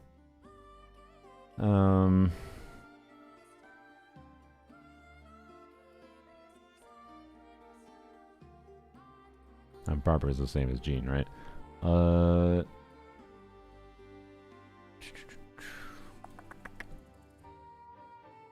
think Sea Lollies is the closest amount of time since the character's release, right? Yeah. Maybe, well, Kaching's also a launch character, right? Yeah. So Ayaka had been a while, Klee had been a while, Gani definitely a while, Shinha a while, Neely a while, Hu Tao a while, yeah. By the way, of the 5-star skins, I think the only one I really strongly like is still Hu Tao's. Like, every other one, I guess Klee's is cool. Klee's and Hu Tao's maybe. Every other one is just like, eh. Skin tier list: Hu Tao S, Klee A, Diluc B, B because it's not good enough to charge extra for. Sorry. It's good, but also the sad part is, like, even though it's like nice and changes the animation colors and whatever, they charge more for it, and his model still looks really outdated compared to new models. So S, A, B, everything else gets thrown into meh. So like C tier. Actually, I'll throw Yaoyao into A tier. Kirara gets a B tier for boots. And an F tier for the thing that I won't speak of because I don't want to ruin the skin for people. Kaya gets A, Xingqiu gets F, Xiangling gets a B, Bennett gets a B, Lisa gets an A, Fischl gets an A. Actually, I'll give Ningguang an S. Oh yeah, I forgot I had the Yelan skin. I didn't buy the Yelan skin, someone bought it for me. Sylveon did. Thanks, Sylveon. Yelan gets a B. So, meh out of 10 for almost every single one of them. Why Klee A? I don't know. Like, she's wearing a witch hat. It's kind of cute. I don't really like Klee's base design that much, so, like, giving her a fun, like, witch costume, I don't know. It just looks more fun to me. Still me. I feel like it fits her more, too. She's a more of a mini Alice and whatever. I don't know. What about Sea Lolly? Oh, I only really like the slippers and the socks. Everything else I don't know. I don't like the color balance, like losing all the contrast in her base design. Just yeah. And I think what they're going for with her tied up hair looks kind of weird too. Like, why does she have like fancy done up hair when it's supposed to be like pajama outfit? I don't get it. It doesn't make sense to me. So like honestly, C.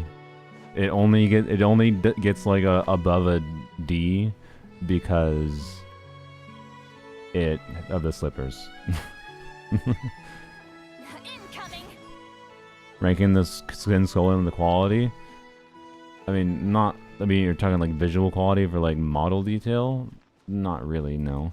Mostly just vibes of like how much I like I am compared to their base skin, yeah. Like if I like the base design, that affects how I evaluate the skin, yeah. But like, what part of the Kirara skin? I'm not gonna tell you. Oh, I didn't show C1 Shunyun. Fuck. But yeah, for whatever reason, almost always the 4-star skins are vastly better. And it's not just because they're free. Like, I can see myself more being willing to pay for some of the 4-star skins than the 5-star skins. I don't know what's going on there, but okay, so my contraptions are Charlotte skin. Oh, I forgot about Charlotte skin. I do need to get that at least. I like the Charlotte skin. I really like Charlotte's base design, but I think it gets an A.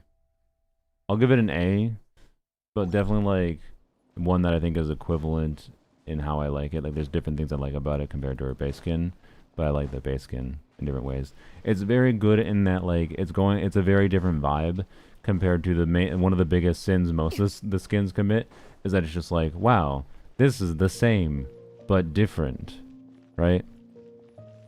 Baffled by the concept of pajama skin, yeah. Even see, it seems uncomfortable walk around in it, yeah. Like, yeah, the story justification for it was like, oh man, like okay, like some dev had the idea that some higher up dev in the team had the idea of that, and they were just like, I really want to do that. Oh, I did the timing wrong, so I'm trying to feel the timing.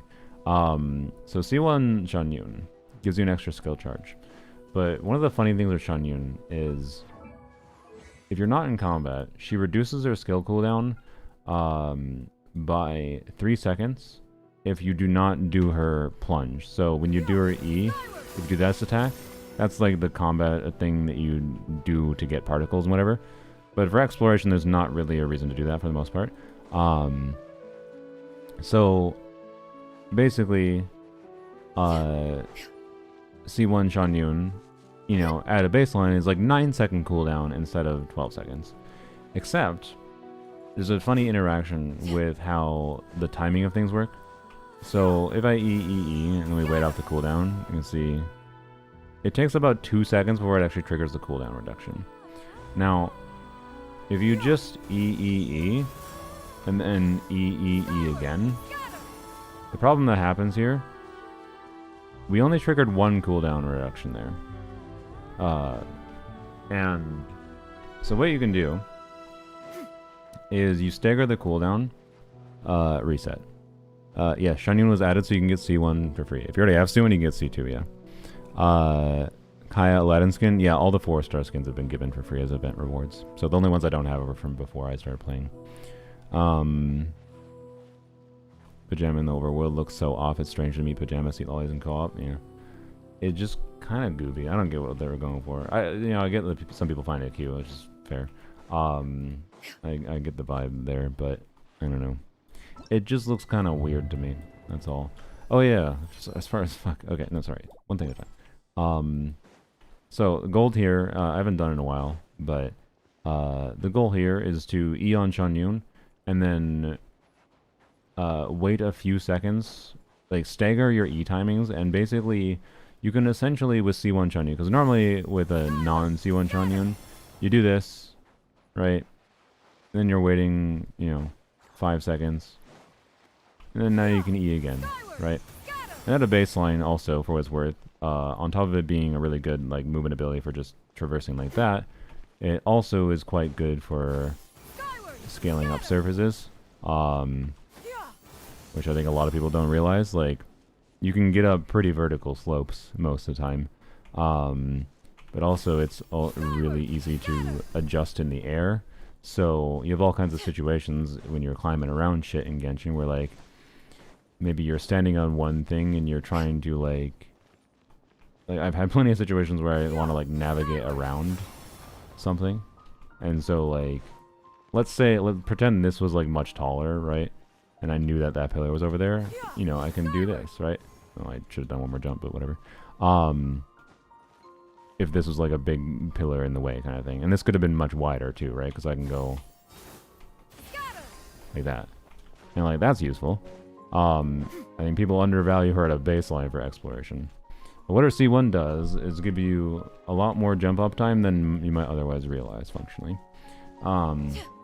Because we go from the situation where, you know, again, like, so simulate C0, cooldown reduction, then you wait about 5 seconds and, you know, do some dashes, whatever, and it's back, right?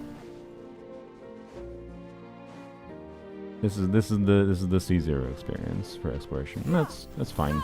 This is equivalent to like pretty similar as far as not factoring the vertical thing, but at a baseline it's similar to like C0 Yelan, whatever, right? But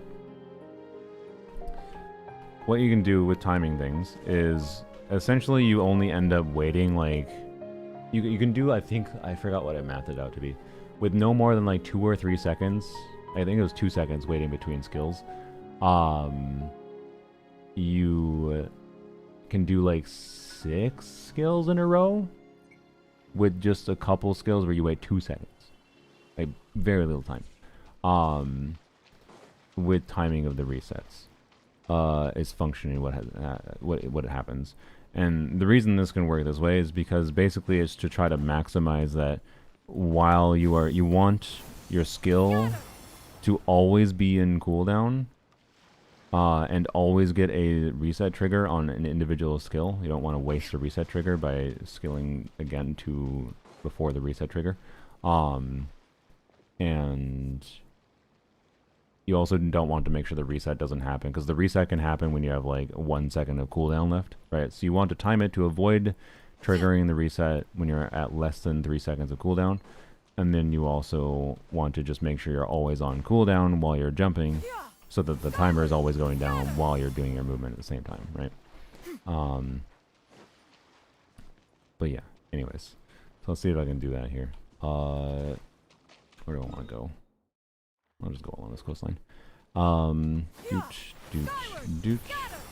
So usually it's like dash twice.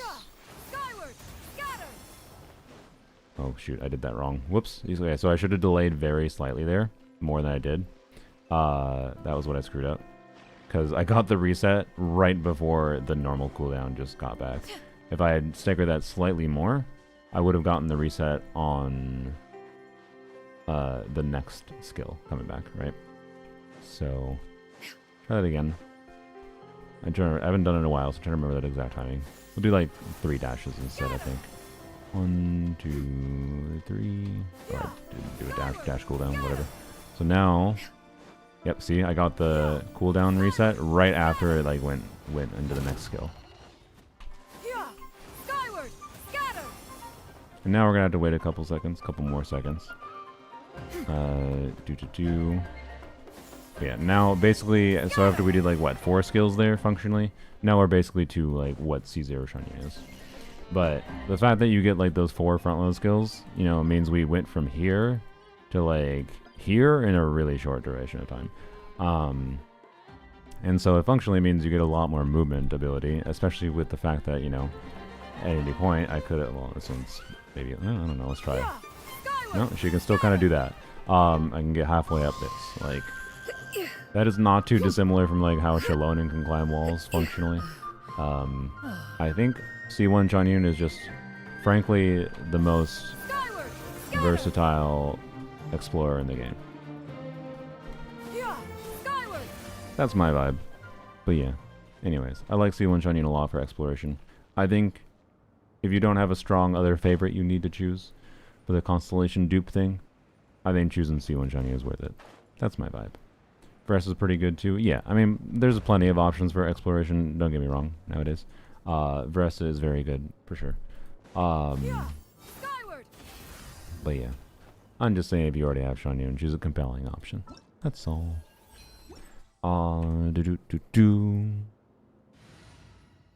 Goodbye forever. No, not really, but Kaya was here. Yeah. So yeah. Should I choose my Chi-Chi now? One double check. If we knew, I guess arguably there's a chance we hear about, there's a chance, you know, there's some rumor of like gene buff on the horizon, which is interesting. That maybe I'd want C6 gene instead. Heard about Emily and the Constellator? I am going to activate it, yes. I'll probably activate it next week, though, because I think I want to at least do, like, a comparison between, just to see the difference in a couple different team contests, because, like, while it is a significant damage upgrade for her, but if I'm playing in a team where Emily's only doing 20% of the team's damage, it's not like that's a massive team DPS upgrade, which I think is important. But I also want to pick out some team contexts where I can showcase the difference in how the scent buildup can matter for allowing some team versatility and flexibility, particularly without her weapon. So I wanna do like some one-to-one showcases of how that dynamic can change and how that can affect things. You can still pick in 7.0? No. This resets in 7.0. So like the tracking begins from this ore again, kind of thing. That's what I mean. Not a reset to the character selection. So it goes back to a baseline. So if you don't choose your character now, this patch, you lose them, I believe. Actually, no, I don't think you lose them. I believe if you check, it says it will just give you if there are no eligible characters in the roster, no Stellar Fortuna will be rewarded. But if you have sufficient event progress but did not manually select one, one will be automatically assigned based on the levels of your characters, will appear on your roster on the event page. Yeah. So if I don't choose anyone, I think it gives me Baiju. Or no. Who's the highest level character I have here? I think Shenhe is 90. It'd be Tignari. Is Baiju 90? I don't know. I don't know exactly who it would give. It'd be funny to experiment with that. Baiju C1 helps with the art? Yeah. Is 8 weeks so next time you can? Yeah. So like the progress will start tracking. Because yeah, it takes 8 weeks before you get to it. So the progress will start tracking again in 7.0. So you'll get 6 out of the 8 in 7.0 if you log in all six weeks. And then so it'll be 2 weeks into 7.1 where you'll get a free con again. Yeah. C6 Gene in 7.02. Yeah, that is true. So I guess that's not really a factor. Eula is only like if Eula gets buffs again for the future. So like Eula getting buffs and whatever might throw off my Clorind and Navia plans. But was there a Chronicle? No, there's not. It's just Odette, Arlecchino first half, Flynn's and Nepha second half. But yeah, Tignari was the other choice I was more strongly considering initially before Chi-Chi. The reason I'm considering Chi-Chi is just because I think it'd like be interesting to build Chi-Chi. And because I'm doing main, I'm a little sus on C6 Chi-Chi because you have to burst on C6 Chi-Chi to get value from it. And you have to build her for attack to get value from it. And I also don't have Skyward Blade. So like there's a multiple layering of factors that I feel like means it'll be a little bit hard to get a lot of value from C6 Chi-Chi. But at a baseline is like it's 4 instances of a flat buff based on Chi-Chi's damage to any kind of stellar damage, including Stellar Swirl, I believe. Which just seems fun to have as an option for Yai and whatever. So yeah, I think I'm gonna pick Chi-Chi. So I have her C6, and this indirectly has the benefit now if I lose to Chi-Chi in the future. So it's gonna mean if I lose to Chi-Chi, Mono, Kaching, or Dia, they all would be Stellar Fortuna. So yeah, other than Tignari and Mizuki, I mean I'm close to having everyone in C6 then. So I think I'm gonna choose Chi-Chi, as weird as it is. I'm choosing the creature. Bam. If only I got Star Glitter, but oh well.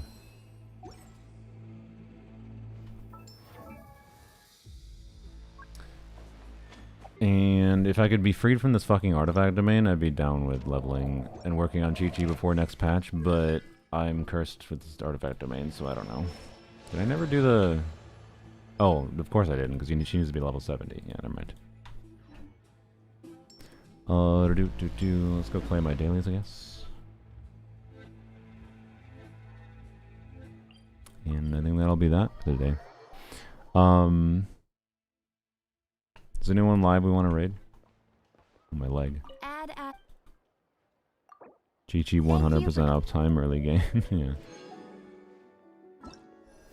Rhyme Grass will be a thing in Snezh. I hope so. Oh. Wow. Cool. I've still not seen... You know what? I'm going to go log into Polearms only. We'll see if we get the thing. I've still, on my 2 accounts, I have not seen the Elixir or Feather. Which is not the end of the world. Honestly, in some ways, I think the Artifact XP matters more to me. But, you know. The important thing with this mechanic is it's actually just a bunch of resin equivalent material. A non-zero amount. And that's... It's actually a pretty cool thing they did. Unlike not giving Arlecchino C1 for free. But yes, I think Rhyme Grass seems likely to be a thing. But I don't know exactly. We'll see. Damn it. Damn it. Alright. It looks like I was really hoping to get an Elixir, honestly, because if I got an Elixir, then that means with the theater reset, I could actually crafted my Dia circlet before next patch, but oh well, it's fine. It's fine. I'll just be really sad if I end up finally getting it and then it rolls shit.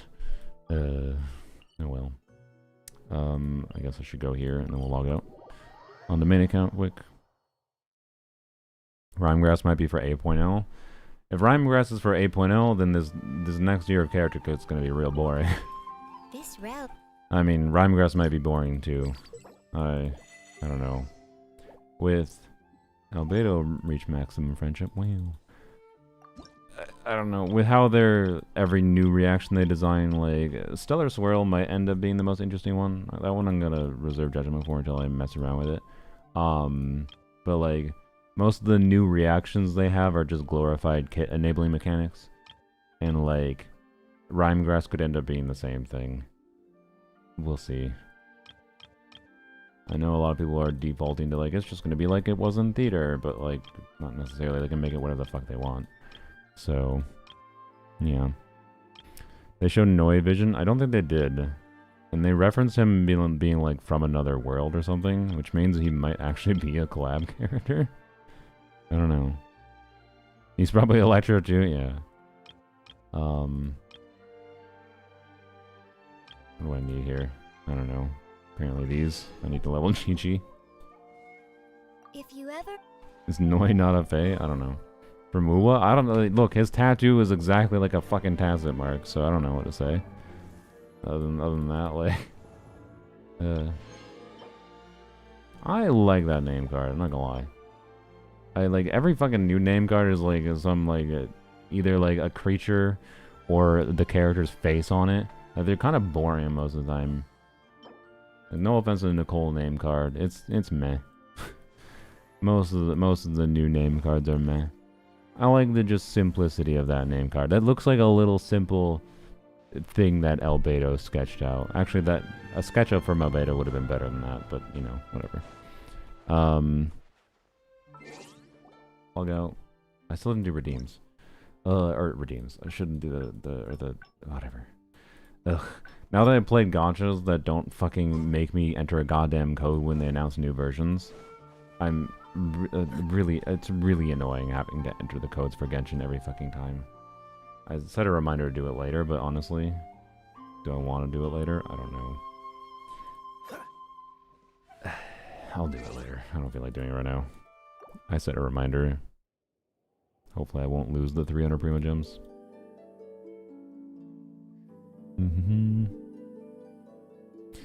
I like Stellar Swirl, but it sure feels like it's unintuitive. High application makes it worse. I don't know if high application will make it worse, per se. It's just that, like... I don't think it's that it makes it worse. It's just that there's a limit to how much application is valuable, right? I believe that is functionally what the exploding early mechanic does for Stellar Swirl. It is a cap to the damage potential the reaction can do, not making it literally worse from my understanding.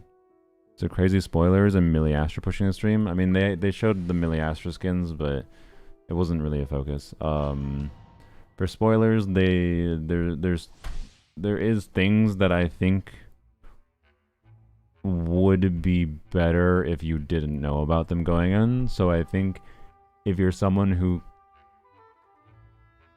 wants who enjoys experiencing story, not painted by anyone's expectations of anything, or any presentation of anything beforehand, like no trailers. If you're anti-movie trailer, you probably won't like the Snezhnaya trailer, because it did show some specific things that will happen in the story that like they showcase in a way that meant to be like, oh, why is this going on? But like I think that story would be more interesting if you didn't have that question until you saw it yourself in game. So yes, but it's just the trailer initially. But also no, if you're someone who likes movie trailers, I don't think you'll mind it. But if you're someone who doesn't like movie trailers, you will mind it. That's my vibe. But it also depends on how much you care about Genshin's story. Initial lore drop was insane. Yeah, but that's fucking spoilers. Stop right there. Like, I'm sorry. It would have been better to experience that. If you care about that kind of thing, I think it would have been better to experience that in-game.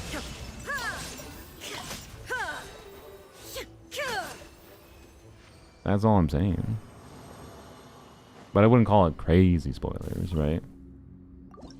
It's just their typical, like, they spoiled some notable things that seeing it beforehand reduces the impact of seeing it in game the first time, I feel like. That's all. Because now my mind is thinking, why is insert plot thing happening, rather than being surprised or interested in them going that direction in the first place, right?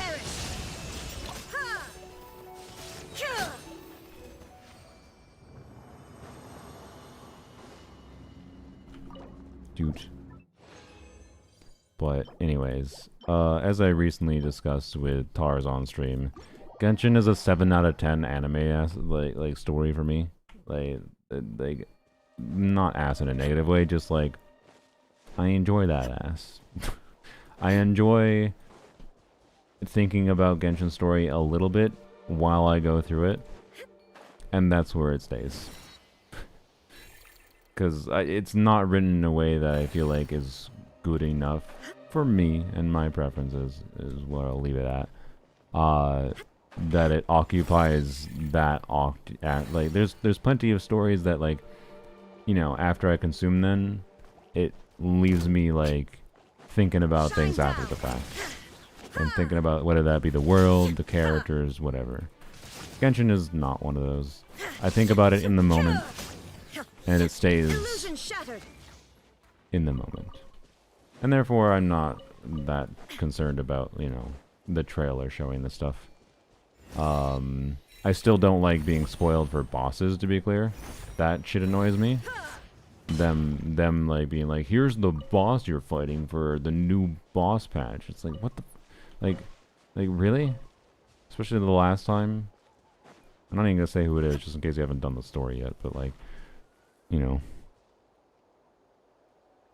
Care about new enemy types and map areas not being spoiled? Well, then you definitely shouldn't watch any of those streams. That, I mean, I think pretty much anyone expected going in that they'd showcase some of the Snezhnaya area and some of the map and the type of areas and the enemies. So, yeah. Not like they went in depth of the enemies or like mechanics or anything, but they definitely showcase the enemies. So, yeah. After watching Spider-Man, can't stop thinking about it, yeah. They add stuff to Strongbox. It wasn't mentioned, but the I believe it's probably just the one set being added to Strongbox, but we haven't gotten strong confirmation of that, so I don't know. The last time they added stuff to the Strongbox, they didn't mention it in the stream anyway either. They don't mention that shit. The streams are marketing. Consider them as marketing. And okay. Consider them as marketing, and be confused when the game gives you weird god tier Chiori lunar crystallized pieces, or Linnea pieces, I guess. Yeah, Chiori was because like Chiori cares about attack. Sure, I'll level that. Why not? Didn't get anything else today. Add Claim. Do. What's the world quest or voice like the Moongazers? Yeah. Yeah. Is it real? People keep fucking saying, I got a like elixir, I got a fucking thing. What are the chances? Bro. What the fuck are the chances? Because the chances seem goddamn low from my experience so far. It's whatever. It's not that big a deal. 0.8%? Is it actually? Do you know? Is it a 0.8%? I feel like the amount of people I've seen saying they got elixirs or feathers from it is higher than 0.8%. I'm memeing? Okay. Like, it's probably more like a 1 in 4. I can see getting unlucky enough that it's a 1 in... Like, not for either of them. If it's a 1 in 4 for either, then I got very unlucky. But like 1 in 4... Sorry, not... If it's a 1 in 4 for either, I didn't get that unlucky. If it's a 1 in 4 for them individually, I did get unlucky, right? But it's something like, you know, 1 in 4 to see either of them, I can believe it, or like 10% chance individually. I don't know. Anyways, we have 1 more this patch, yeah. Yeah, 1 more chance to see it.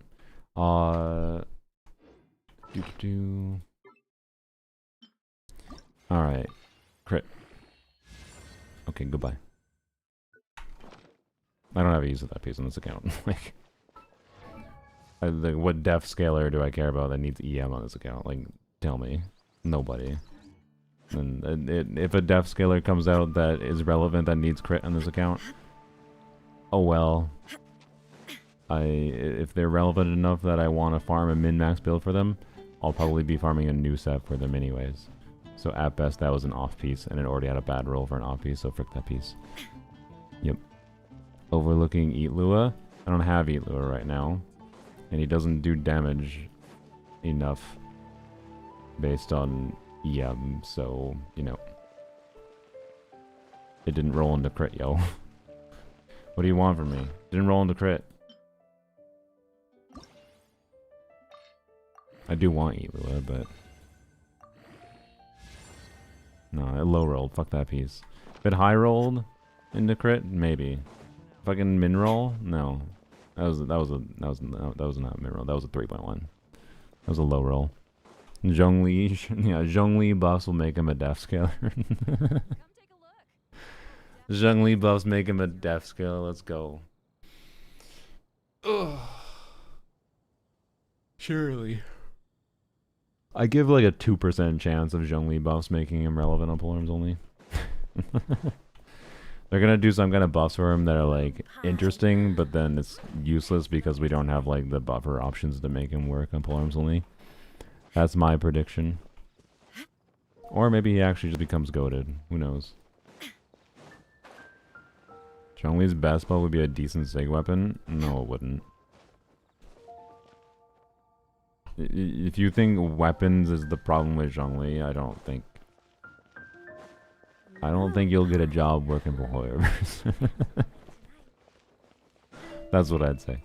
Or maybe you would, because they just do stupid things when it comes to buffs, like my rant with Yai earlier. So maybe you should apply. Maybe they're looking for someone just like you. No offense. I'm just being silly.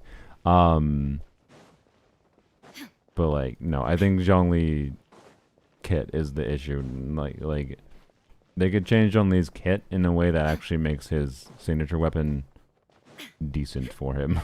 Still won't be that good because the most obvious thing they're gonna do for Zhongli is a similar thing for Venti, where like they'll make him like a viable DPS, right? And maybe they'll minorly improve his buffing ability, but like might be again like Venti, where it's only in a narrow specific team context. And like realistically, the main thing they just need to do is make him be fun to DPS, in my opinion. And that's not that hard for them to achieve. So give Geo Infusion after... Let's just copy Venti. Give Geo Infusion after Burst. His normal attack string is already pretty compelling and interesting and has reasons to be used. Giving it a Geo Infusion after Burst. And also make the Burst actually do damage. Make the Burst do damage that's actually worthwhile. Like at least double it. Probably triple the damage from it. And then give Geo Infusion after Burst. And amplify his normal attack damage a little bit. And bam, you're done. You're good. That's all he needs. And then his sig weapon becomes more compelling, by the way. Not best in slot, because a crit stat still has to be better. But they'll give him a new sig. They'll do the Venti thing. I don't know, Raiden's the weirdest one, because like Raiden has a good sig weapon that... It'd be weird if they gave her a new sig weapon that was better than Engulfing. They should just tweak her kit to like keep Engulfing relevant, right? But I could definitely see Zhongli having the same exact situation as Venti and getting a new sig weapon. So... yeah. Make him dual element. I don't see that happening, but yeah. Alright,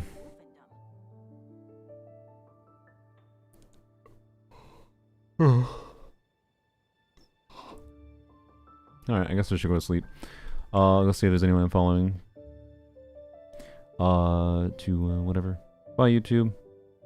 Well, maybe, not maybe. Well, hopefully, well, tomorrow's the 1st. It's Saturday, though. I usually do stuff with friends on Saturday. Fuck if I know when I'll wake up. So, I might be up, if I'm awake in the morning, I might stream in the morning before I do stuff with friends later in the middle of the day. So it might be an early stream to do theater tomorrow. Which in particular I might do because I might try to go to my grandpa's birthday party.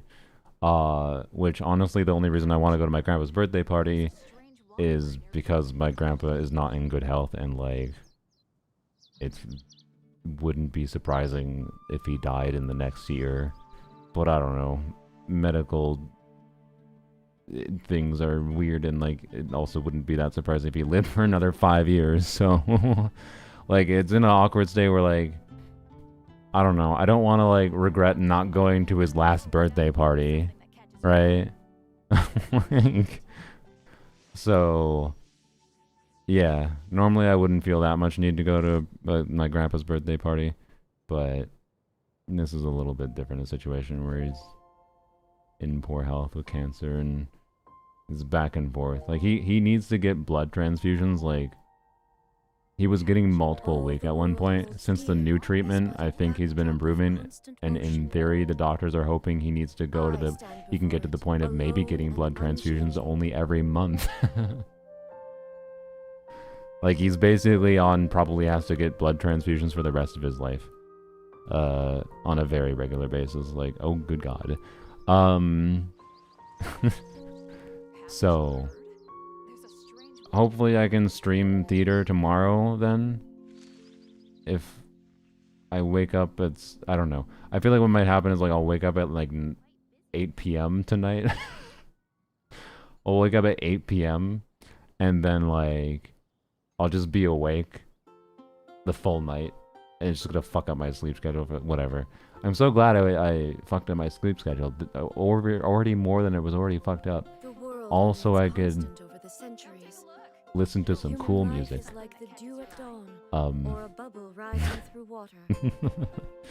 But yeah, it's really sad. I mean, yes. He's old. Like you know, it's biology, unfortunately. It's sad, but that's life.